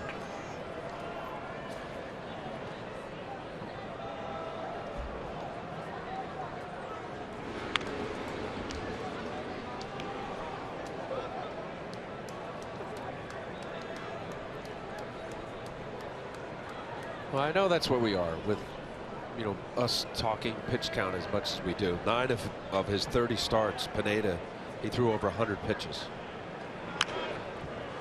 Which, you know, again, Michael, it's hard for me to, I guess, to dissect it because 100 pitches, I guess it's the new 125. How? For the longest time, we didn't have that. Yeah, I know. Now it's probably the most important number in the game. The pitch count. I mean, decisions are made to take a guy out or not, even if he's pitching well. And we saw that with Tanaka on Thursday against the Red Sox. Gave up 1 run in 7 innings, 93 pitches. He was out. The entire game is guided by pitch count because of the proliferation of pitchers' injuries. Right, but this is my problem, and I know I could go on for the whole rest of the whole game. 100 pitches. There's 100 pitches, and then there was 100 pitches. There's 100 pitches in Colorado, and then there's 100 pitches through 7. Swing and a miss. So Lane strikes out Dickerson for the 2nd out. Let's see, does Joe go for? Oh yeah. Yeah.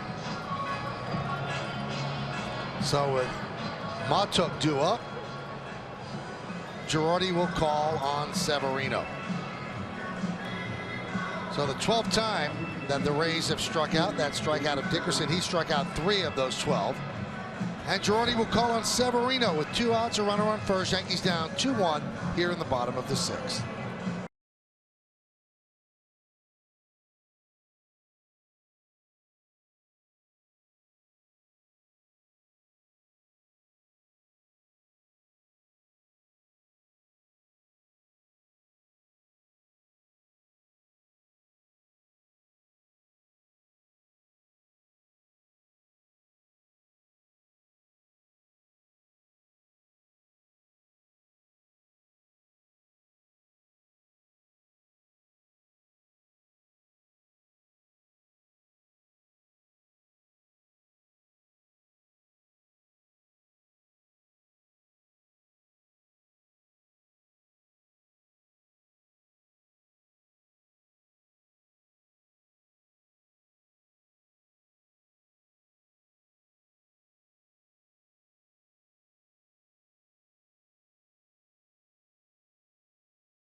The runner on first and 2 outs as Luis Severino will come on.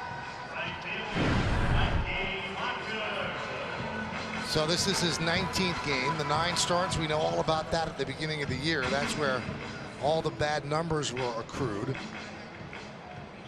But since working out of the bullpen, much more effective, much more aggressive. His stuff plays higher as well. So here is Mikey Matuk. Yeah, Saturday, Michael, was the first run he gave up as a reliever. Earned run, that is, in the 9 appearances up in Boston.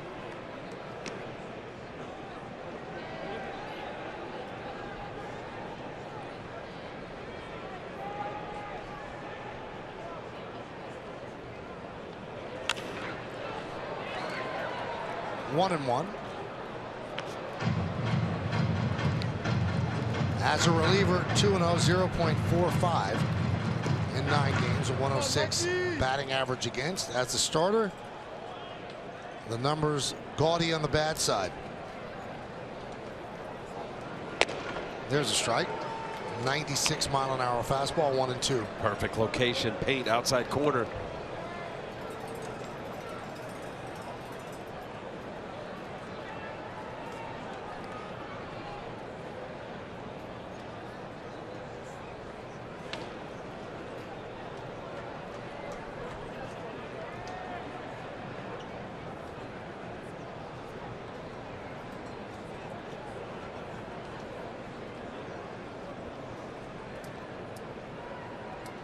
And the 1-2 pitch. Missed outside. 2-2, so push the envelope a bit on the outside corner. 2 balls, 2 strikes, 2 outs. Runner on first. And the Yankees trail this one 2-1, bottom of the 6th.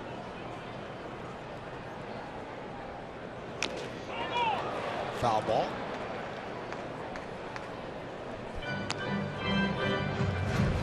Now Matuk just gets a piece of that slider and a curveball spin to it. Fooled out front, just nicks it.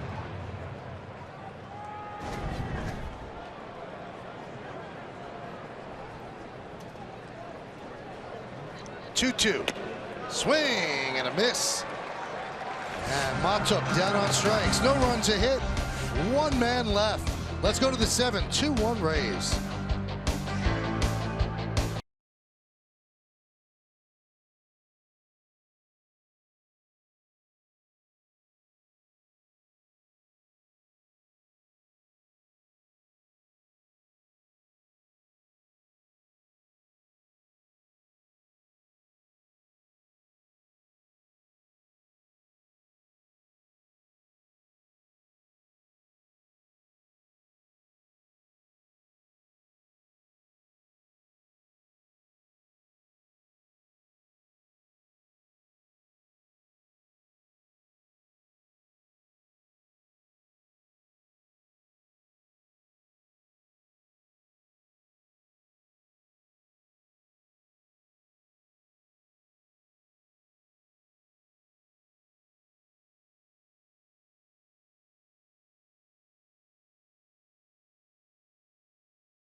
The 55th anniversary of Roger Maris's American League record-setting season on Saturday, October 1st, and get one of the hottest collectibles of the season. It's Roger Maris Bobblehead Day, the final one in the 2016 collectible series presented by AT&T for the first 18,000 guests in attendance.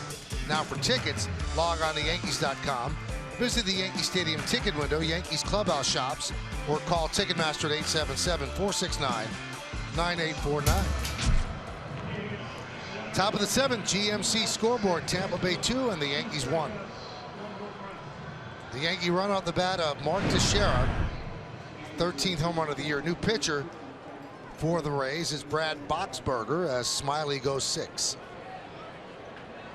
The Yankees are glad to see the Smiley's out of there. 4 hits, only 1 run, 1 blemish to Scherer's home run. And the pitch to Torreyes is a strike.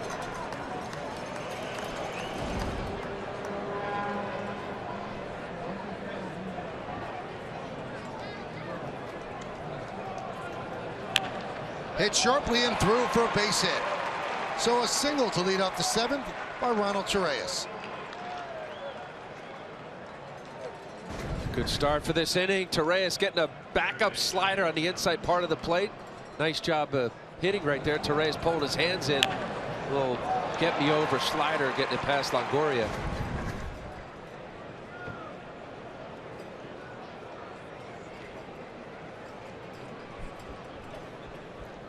And here is Donovan Solano.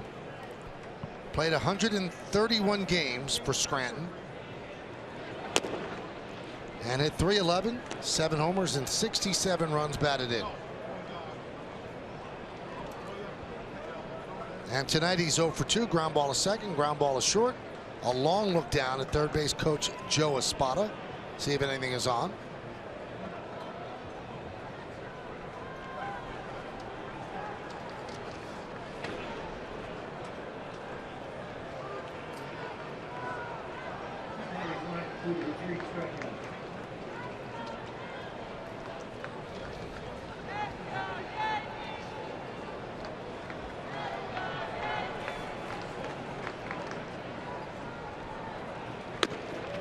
Strike. 1-1.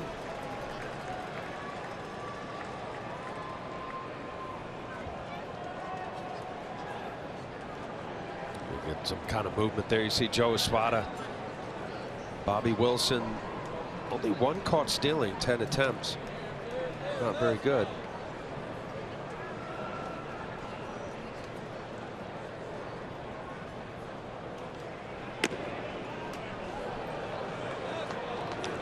Two and one.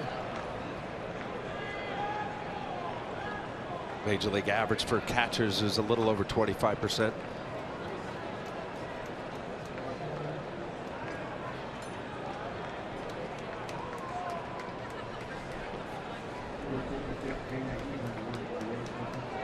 Runner goes. Fouled away. Got a good jump. 2-2. He had a good jump here. See, now Boxberger, relievers generally do not compensate slide step, quick step kind of thing where most starters work on. Relievers come in, they don't want to compensate their delivery, they want to make a pitch, get the out. 2-1 count there. I got to believe he'd had that bag.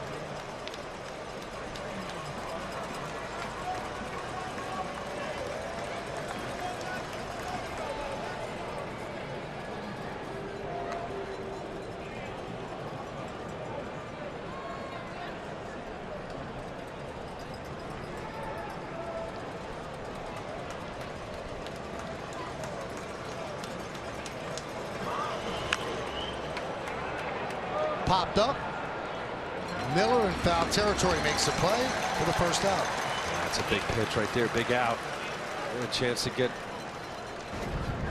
Torreyes to second base. This is the pitch that Boxberger throws. That changeup. It's kind of a split finger kind of changeup. You see Solano not able to hold up, and the effectiveness of late movement changeups like that. It's a good pitch from Boxberger.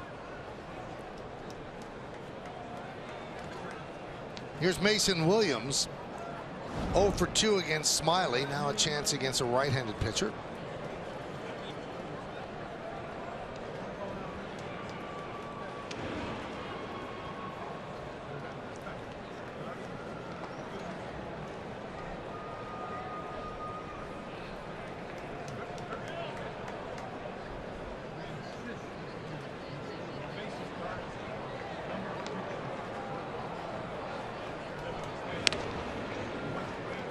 A lot of attention being paid to Ronald Torreyes.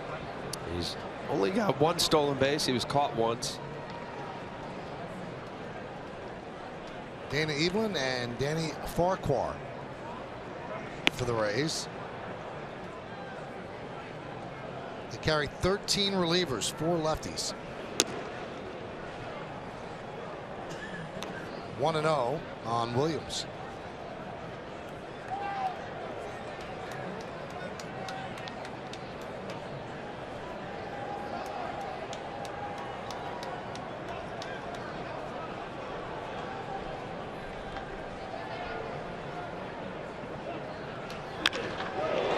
There's a base hit to center field. So Williams singles. Torreyes moves to second. Yankees have runners on first and second. One man out here in the seventh for Brett Gardner. This easy stroke from Mason Williams right up the box. Good level swing. Line drive through the middle. See here. Watch it.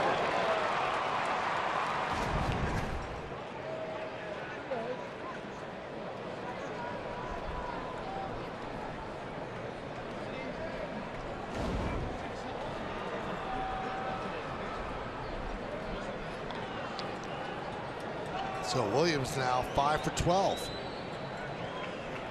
Good speed on the bases for the Yankees. Torreyes at second, Williams at first, Gardner at the plate. 1-0.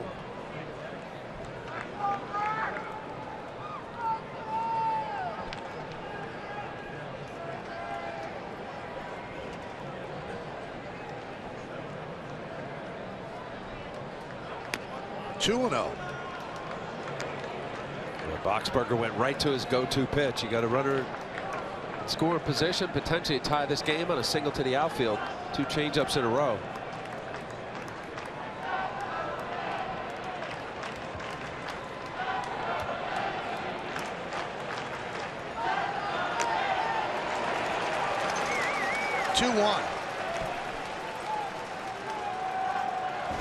Yeah, just have to tease him with 2 changeups out in front.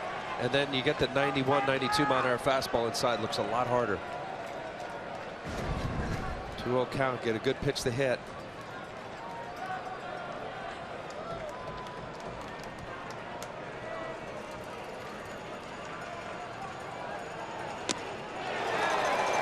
Pulled the string on that one. 2-2. Yeah, that's his bread and butter. That 2-1, the 2-0 fastball inside that Brett Gardner swung at. That's his pitch. You can see the late action down and away to lefty.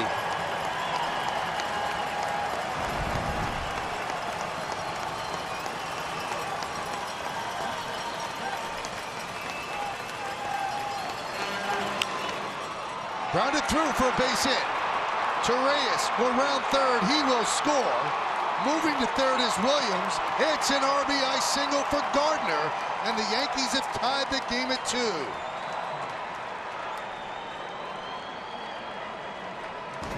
Well done by Brett Gardner's 39th RBI in the year.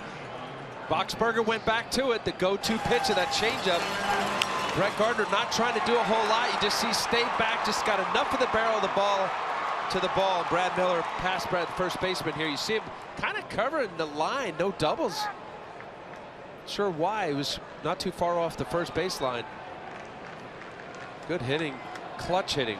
No, that was further off the line than I thought. Big hit for the Yankees. Now first and third. With one man out for Aaron Hicks. His first game back off the DL. He's 1 for 3. Switch hitter batting from the left side. And he fouls it away.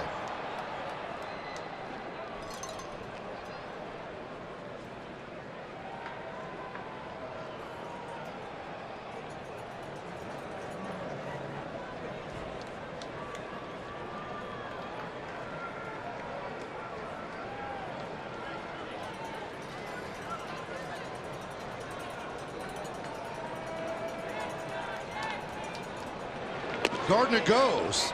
No throw, a stolen base for Gardner. And the Yankees have runners on second and third and 1 out.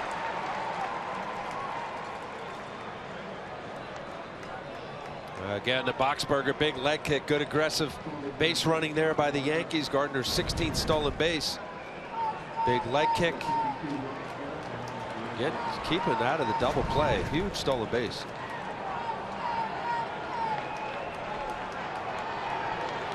Infield in.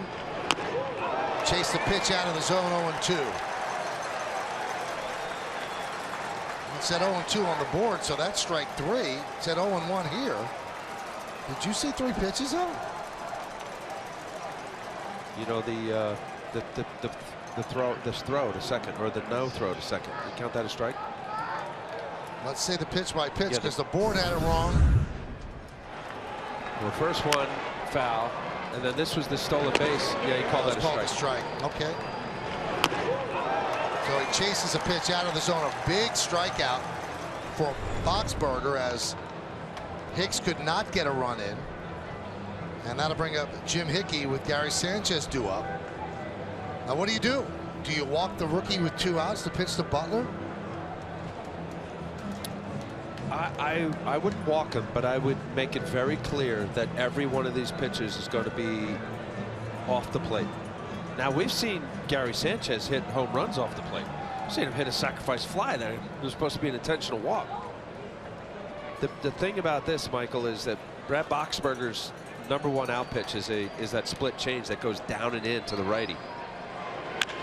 And they pitch to him, and he hits a deep fly ball, left center field. There it goes. See ya! A 3-run home run for Gary Sanchez. The kid just continues to do it, and he gives the Yankees a 5-2 lead. Maybe they shouldn't have pitched to him.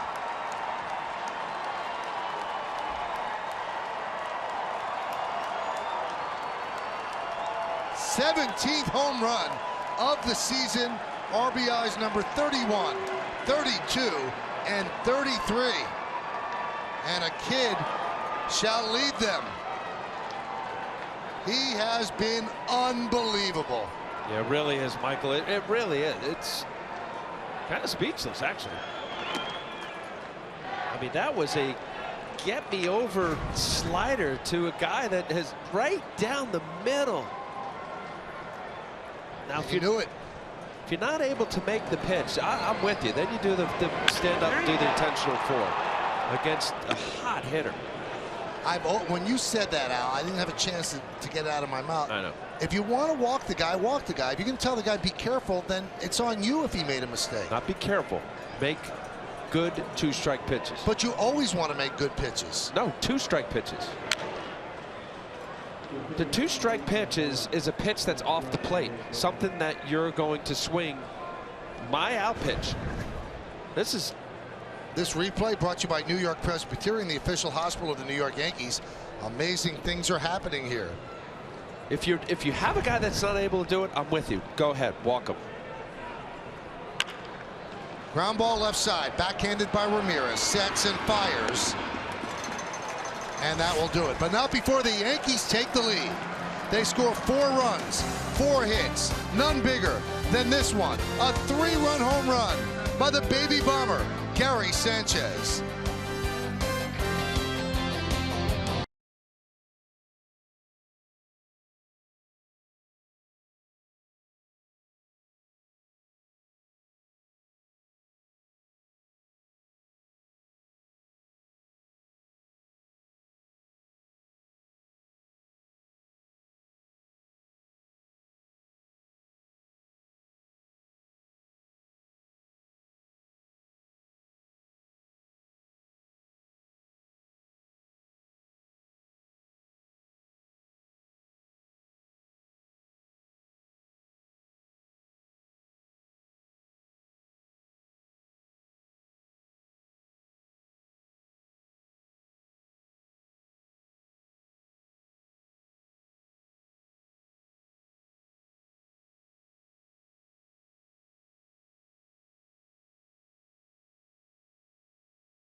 For a guy in his last year as the Red Sox lead the O's. Let's take a look at the team summary right here, brought to you by your local Nissan dealer. Yankees have a 5-2 lead. 4 runs in the 7th, 5-8-0, leading 2-5-0. Pineda went 5 1/3. Drew Smiley went 6.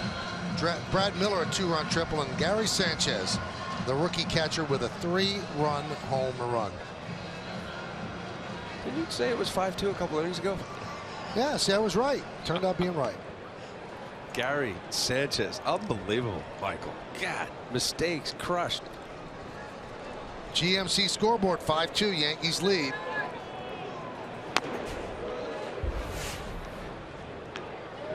And he's no secret anymore, Al. People have tape on him.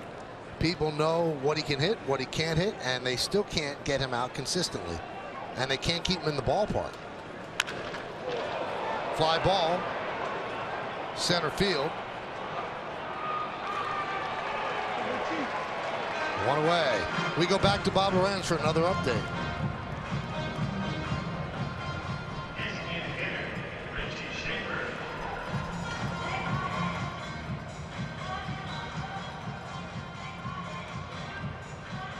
Wow. He's pretty special, Al. You've seen him a lot. Yeah. No, he's stay healthy, right? Already had a Tommy John, coming off of injury. Boy, he's one of the young special arms in baseball, no question about it. Richie Schaefer swings at the first pitch and skies it to right field. Toward the line is Hicks. 2 away.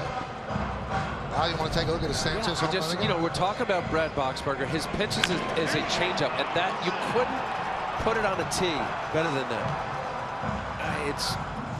It's kind of mind-boggling, because you had mentioned, you know, he's not sneaking up on people anymore, right? Few weeks, couple weeks, I'll give you a month, but this is now almost pushing on 2 months, and he's the talk of baseball. Certainly one of a handful of guys to talk of baseball. And that's one of those where, you know, you're Jim Hickey and certainly Brad Boxberger, you go back to that and you just, what was I thinking? Hey, Al, he came to play in Boston, too. They didn't get swept because of Gary Sanchez. He did what he had to do. Nice, easy 1-2-3 inning for Luis Severino, and he did it on just 6 pitches. We go to the 8th. Yankees 5, Rays 2.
An all-new episode of Stars and Pinstripes for an exclusive interview with tennis legend John McEnroe, plus a visit to LA with actor Dan Lauria, the star of Fox's new series Pitch. That's tonight after the postgame. It's only on Yes. So we go to the 8th inning. It's Yankees 5 and the Rays 2. Yankees trying to snap a 5-game losing streak, get back on the winning side. And a new pitcher is Eddie Gamboa. Oh, little knuckleballer.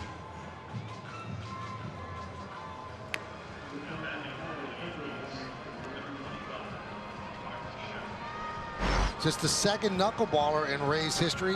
Dennis Springer, the other, in 1998. 31-year-old right-hander, and he will face Teixeira, Gregorius, and Torreyes. Hyundai scoreboard 5-2. Yankees over the Rays. Yankees announced yesterday that they will honor Mark Teixeira before the final home game of the year against the Orioles.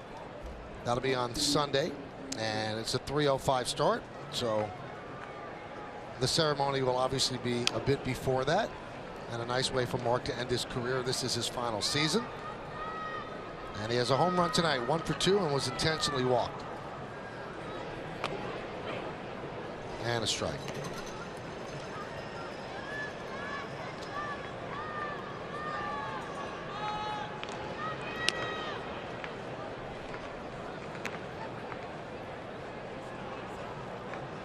Meredith Moragovitz spoke to Mark about the upcoming ceremony. Well, Michael, he said he's very much looking forward to it. The Yankees came to him about a month ago and asked him if he would be interested in the ceremony, and he said go ahead with it. Right now, though, he's still focused on baseball. He told me it hasn't set in yet that this is going to be the end of his career. Next weekend, when he gets back to Yankee Stadium, there'll definitely be emotions then, but for right now, he's still trying to work out there for his team. You know, it's interesting you said that, Meredith, and I wonder what you think about this, Al. When he hit that home run, I was thinking about as he's running around the bases, jogging around the bases in the 4th inning. Is he thinking this is the last home run? This could be the last time I hit a home run in the big leagues. You think that goes through your mind? It could, no doubt. I mean, after the fact, you're running around. I'm sure, you know, that's a good question. We'll ask him tomorrow. Maybe he won't. I don't know if he'd admit that would be on his mind. Push bunt by Gregorius. What a play by Gamboa, but he throws the ball past Miller just to get the ball off. And Gamboa almost made an unbelievable play, but a bunt hit for Didi Gregorius. Wow, quickness off the mound. Eddie Gamboa, like an infielder here, quick, flipping around, knew he had to make a quick throw. Good backup. Well, that's some play. If he makes a good throw, he might have him. Logan Forsythe backing up the play. Every position player on the field, an active ball, there's a place to be. Certainly second baseman, he doesn't back that up. Didi's at second base. Here's Ronald Torreyes, who started the Yankees' 4-run 7th inning with a single. Outside.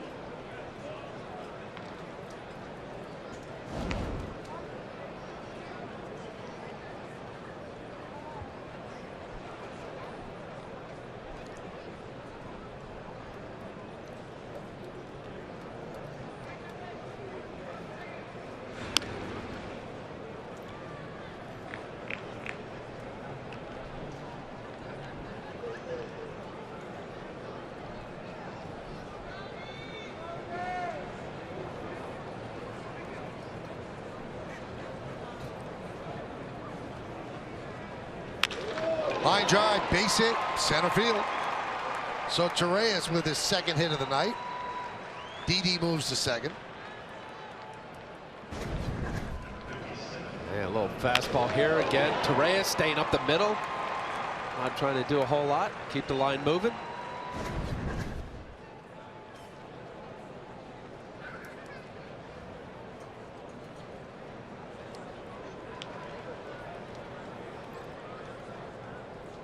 Here's Donovan Solano, 1st and 2nd with 1 out. Top of the 8th, 5-2 Yankees.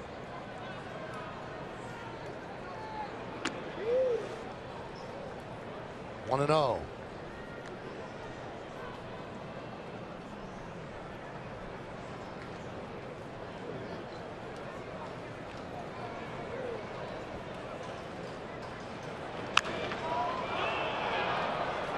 Fouled out of play. Yankees 5 runs on 10 hits, and the Rays 2 runs on 5 hits.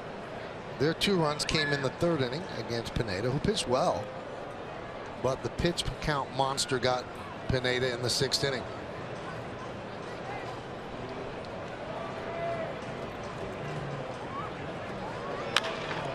Chopped right side.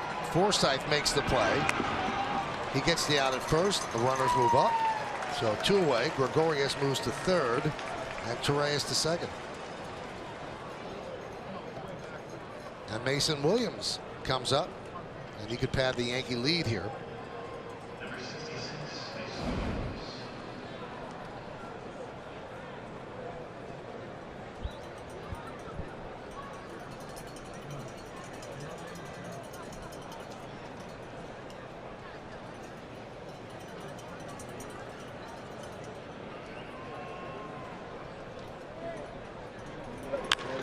Mason Williams skies one to left. Dickerson is there, and that will do it for the Yankees. In the 8th, no runs, 2 hits, 2 men left. We go to the bottom of the 8th. 5-2 Yanks.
The Nets season with this great ticket offer. Buy special $50 lower level seats and watch the Nets at Barclays Center from an exclusive Nets on Yes section. Plus get a free t-shirt and have a chance to be seen live on the Yes telecast. To purchase tickets, go to Ticketmaster.com and use the promo code Nets on Yes. This offer only applies to the first 5 games of the Nets season. Seats are limited, so act fast. Restrictions may apply. Tyler Clippard comes on for the Yankees as they lead this one 5-2. With the Yankees 22 games, he's pitched very, very well. And he'll face the top of the order for the Rays. Sky down the right field line and foul.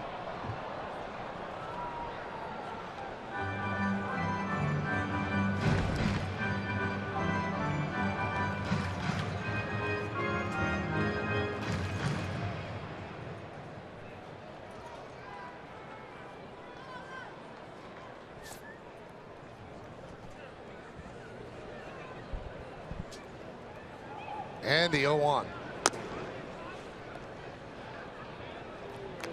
1-1 Hyundai scoreboard. Yankees 5, Tampa Bay 2. Bottom of the 8th inning.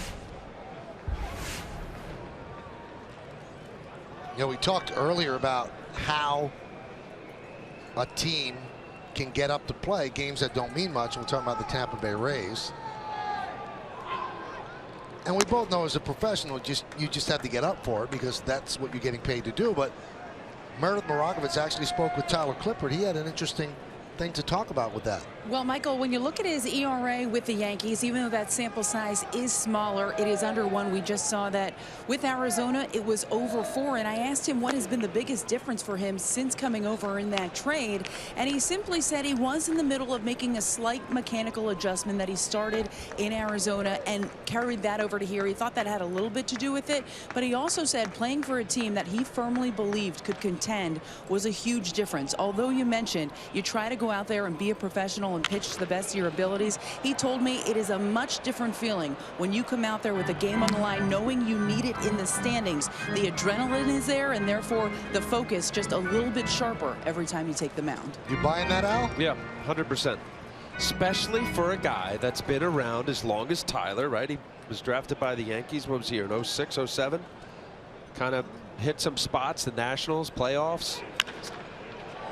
Fly ball, deep left, going back is Gardner on the track at the wall. He can't make the play. It's off the wall. Gardner will play the carom. Hustling to third is Forsythe, and he's got a leadoff triple.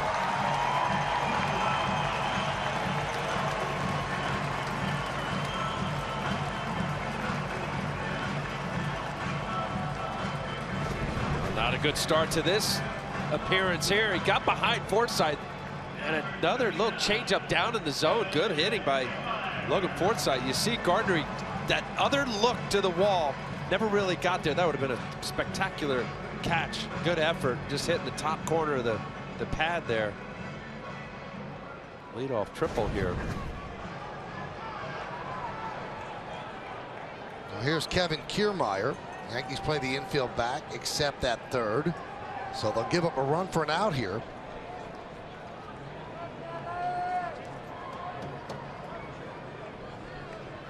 That's off the glove of Sanchez, and that allows a run to score. And it's 5-3 Yankees.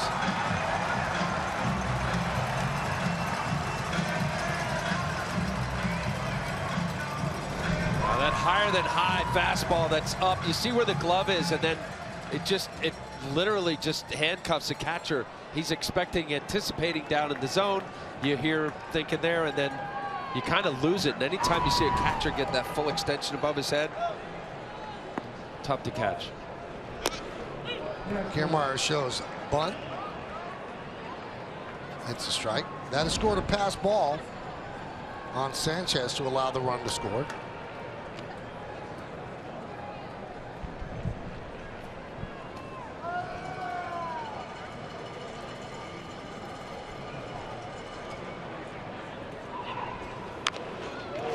Tries the bunt again, a push bunt, and again a foul ball, 1-2.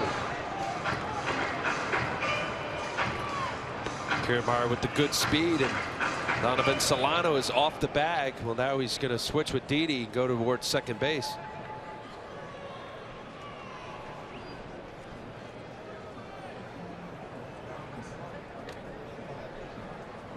The 1-2. 2-2.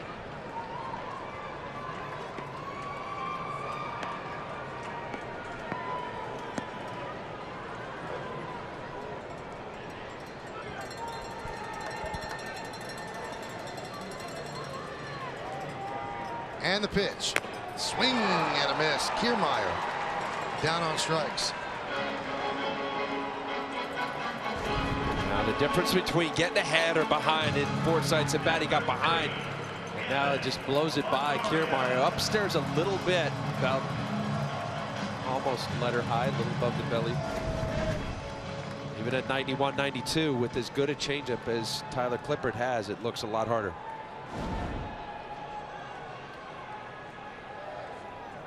Here's Evan Longoria. Fly ball, left field.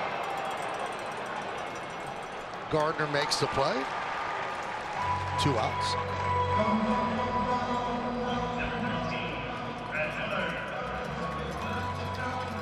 And that's going to bring up Brad Miller, who is 1 for 2. 2-run triple in the 3rd inning. Also had a single in the 6th, so he's 2 for 3.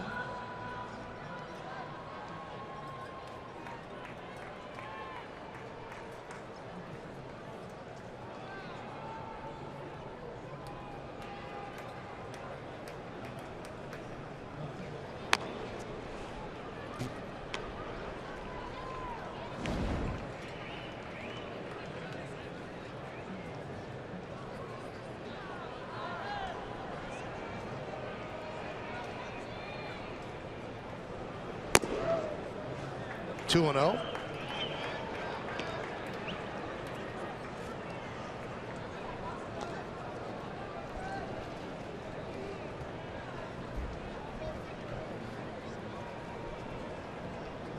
And the pitch.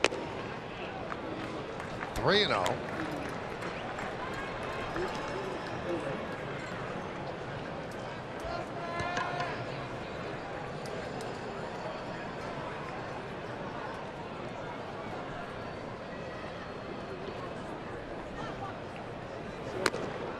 Strike. 3-1 on Miller.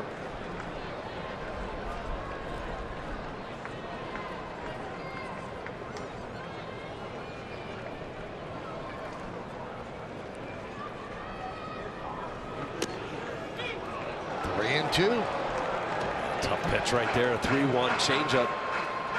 Brad Miller does not like this call. You see out of the hand. Ends up. He's setting up away, and that ball is inside corner. Nice call. Good call by Bob Davidson. And here's the payoff. Swing and a miss. He struck him out. So the Rays get a run. It's 5-3 as we go to the ninth. Coming up third in the ninth, Gary Sanchez.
Brought to you by Fios. Fios is not cable.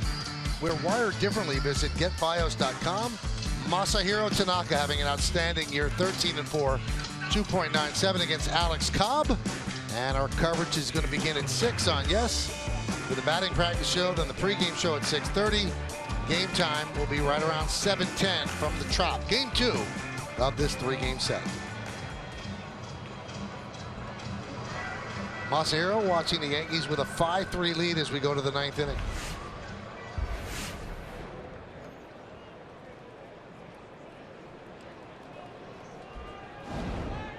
Gamboa, his 2nd inning of work. And Brett Gardner will lead off here in the 9th. And Dylan Betances is up.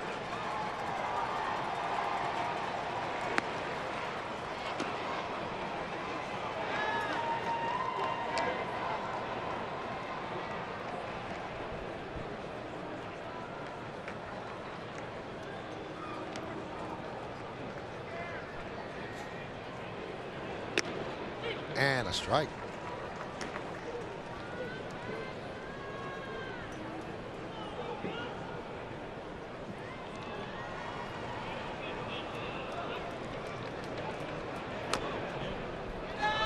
Two and one on Gardner. Gardner had a big single in the 7th inning. That was the one that tied the game and set the table for the eventual 3-run home run by Gary Sanchez. 2-2.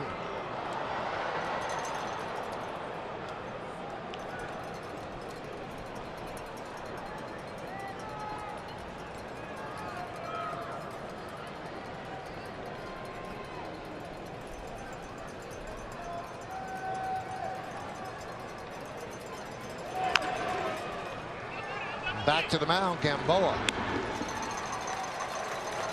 One away.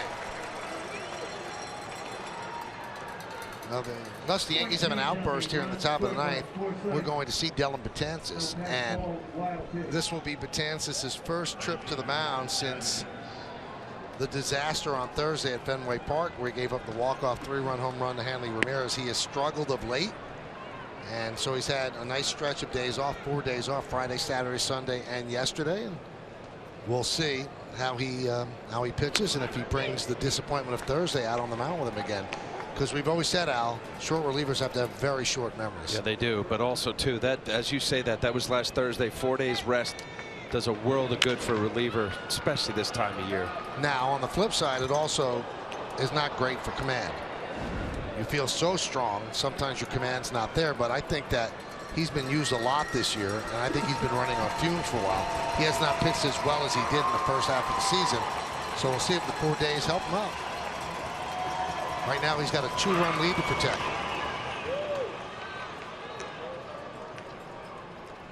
If you are keeping score at home, there's a scoring change. They changed the pass ball on Sanchez to a wild pitch. That was in the bottom of the 8th inning. That allowed to run the score.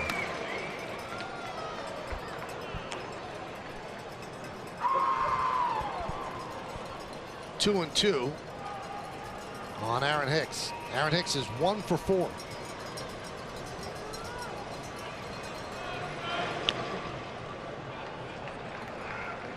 Three and two.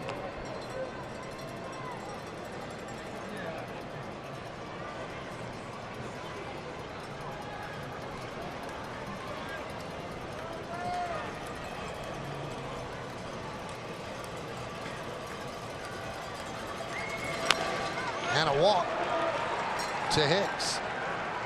So that puts a man on base for Gary Sanchez.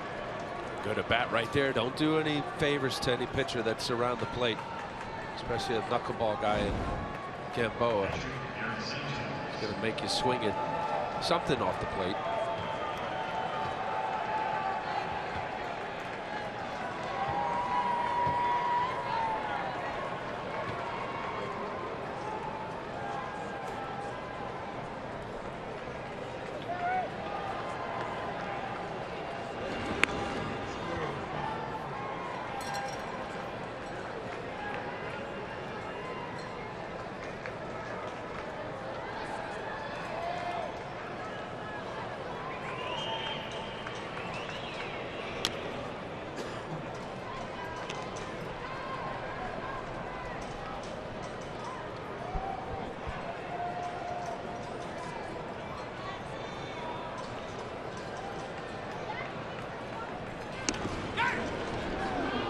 Just got back.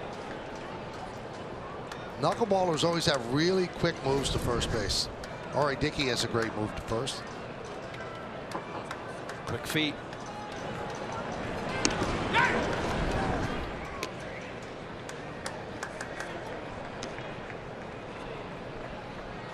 Gamboa was a pitcher with the Orioles. He was signed this winter with Tampa Bay, minor league free agent, but he's a conventional pitcher. Started throwing more knuckleballs in 2013. There he's in the big leagues. 3-0 on Sanchez. Do they green light him here?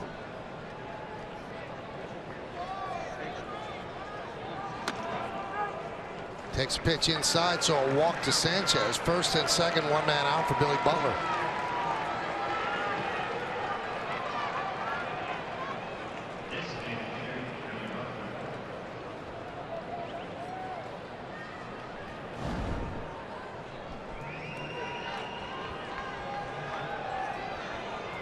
That was the, except for the Rays a couple innings too late, the pitch around him, make him swing at your pitch. Butler takes a strike.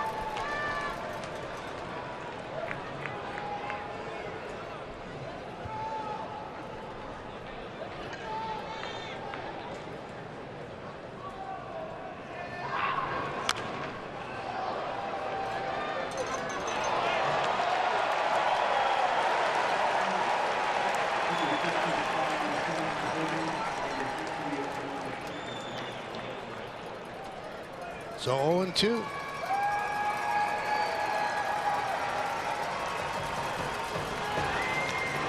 Just got a piece of that ball, fouled it back.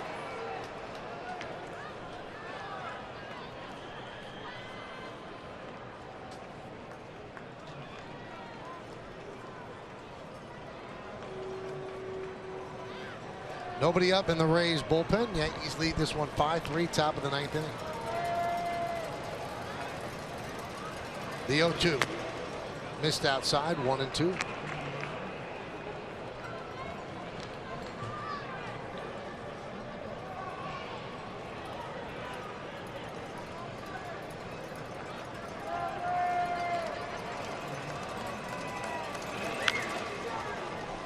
Fouled off.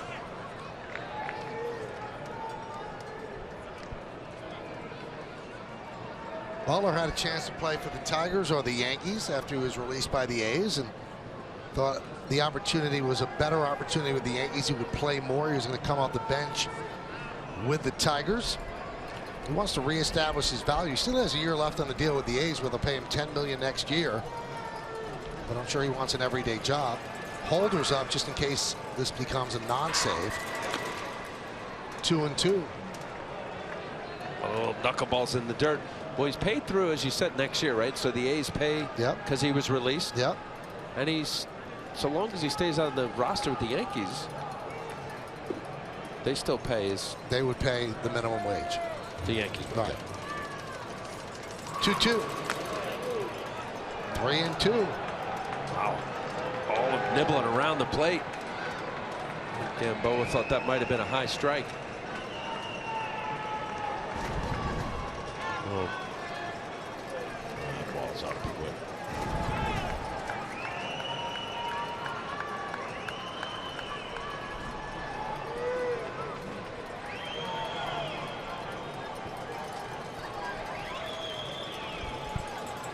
And the 3-2. Strike 3. Butler down looking. Wow, that was a similar pitch, but just lower. Looked like it was up. Watch the ball just tumble down. That's a big break to it. Almost looks like a curveball. I guess Billy Butler thought that ball was up. Yeah. Borderline. I'm saying at the belt. Belt is a strike. Here's Teixeira.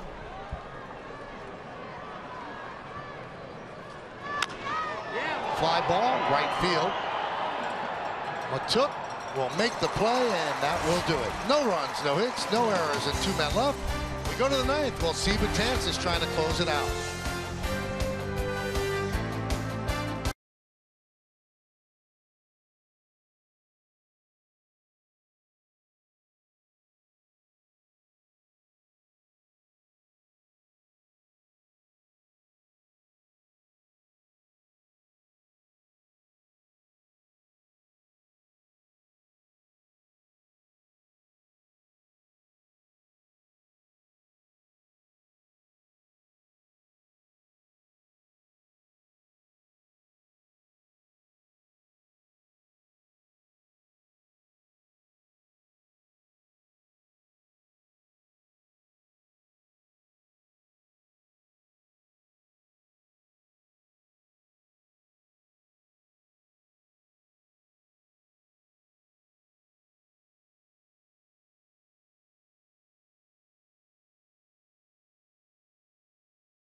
Brought to you in part by your Tri-State Kia dealers. Visit your TriStateKiaDealers.com to learn more. By People's United Bank, NA. Thumbs up for quick balance with Touch ID on your mobile phone. And by your Tri-Honda dealers. Hurry up to your local Tri-Honda dealers for great deals on the 2016 models. How was that, Mike? That was beautiful. Thank you. We go to the bottom of the 9th inning, and Dellin Betances will try to close this out. Yankees lead 5-3, trying to snap their 5-game losing streak. The final game against the Dodgers, and all 4 against the Red Sox. 13 games remaining, including tonight. They've got to win an awful lot of them to get back in this. This will be the 70th game for Dellin Betances. 120 strikeouts in 70 innings pitched, 11 of 16 in save situations. Well, you can tell with Dellin if he's going to have a good night. If the breaking ball's dropping in, then everything kind of falls in behind that. Dickerson will lead off. He has struck out 3 times.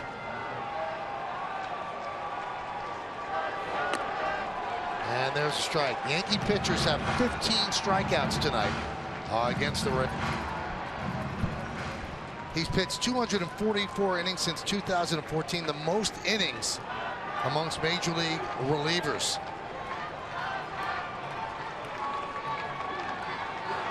Swing and a miss. 0-2.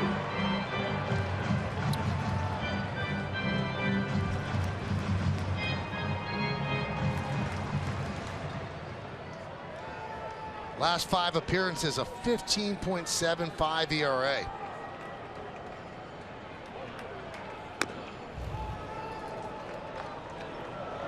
One and two. Well, I mean, to that graphic there, the 244 innings, you know, obviously, anytime you got the most in that category, you got to be careful. And the thing about Michael with Betances,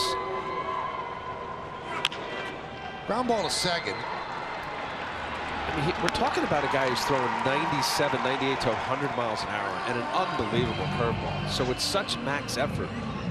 You know, the 70th appearance. You said the 70 innings, complete domination most of the time, the 120 strikeouts. The balance for major league managers to find the appropriate amount of rest for their go-to guys. Pinch hitter for Matuk. It's pronounced Jeff Decker, although it's spelled Jaff. And he swings at the first pitch and fouls it away. So all fastballs except the ground ball to Dickerson, which looked like a slider, 86 miles an hour.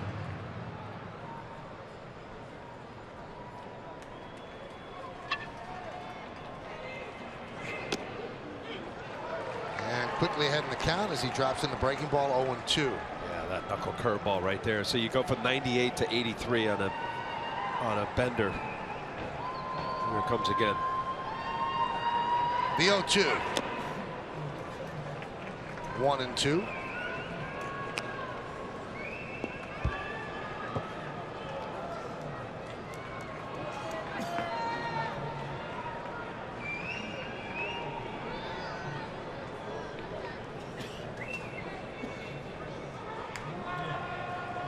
And the pitch. 100 miles an hour, fouled back. Good command. Obviously, you hit triple digits. He's feeling good by throwing strikes and attacking. You mentioned it last inning. Turned the page. I know Thursday night Boston was something he'll want to forget for sure. Swing and a miss. 2 away. Hey, stick around after the final out for highlights and analysis on the WB Mason postgame. Plus, get the manager's report, interviews with the key players, and a look at the updated playoff picture. That's all coming up next, only on Yes. And here is Alexi Ramirez. He is 0 for 2 with a walk.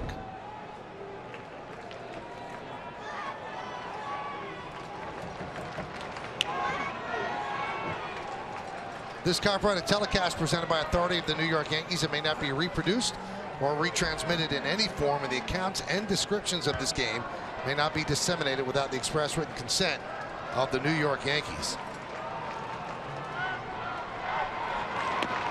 There's a strike.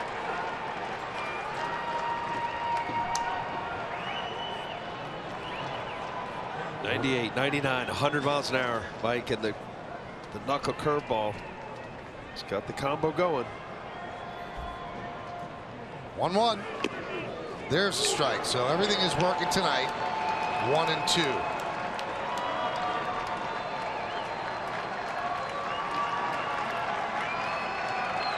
16 strikeouts of the Rays tonight, 15 of them swinging.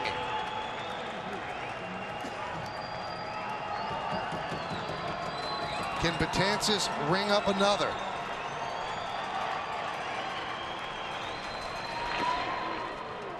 Two and two. To a guy in Ramirez who doesn't strike out a whole lot. Tough strikeout.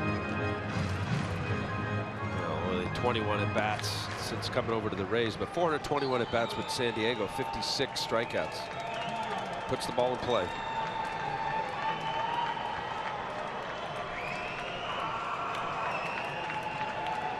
Two balls, two strikes, 2 outs. Foul back.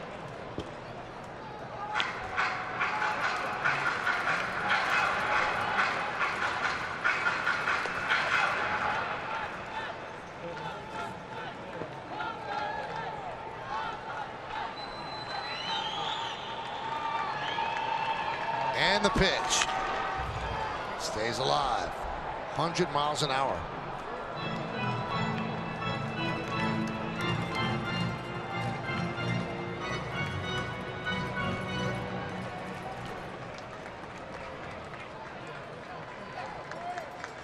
Betances sets and deals. This should do it. Ground ball to Gregorius. And the Yankees win 5-3. Betances bounces back from that awful Thursday at Fenway. And the Yankees start this 3-game set with a victory as they win 5-3. Another big night for Gary Sanchez. A big 3-run home run. The difference in this game, home run number 17 for the Yankee rookie. And Al, he's having some year in about a third of the season. Impressive, Michael. I mean, we talked about it a little earlier. He's hitting mistakes far, not just for singles and doubles, and also he's pretty selective. He'll take his walk when he needs to, or when he knows that pitchers are pitching around him. Special player. Teixeira with a home run as well. So the old and the young of it for the Yankees go for the power, and the Yankees come back from a 2-0 deficit to win this one by a score of 5-3.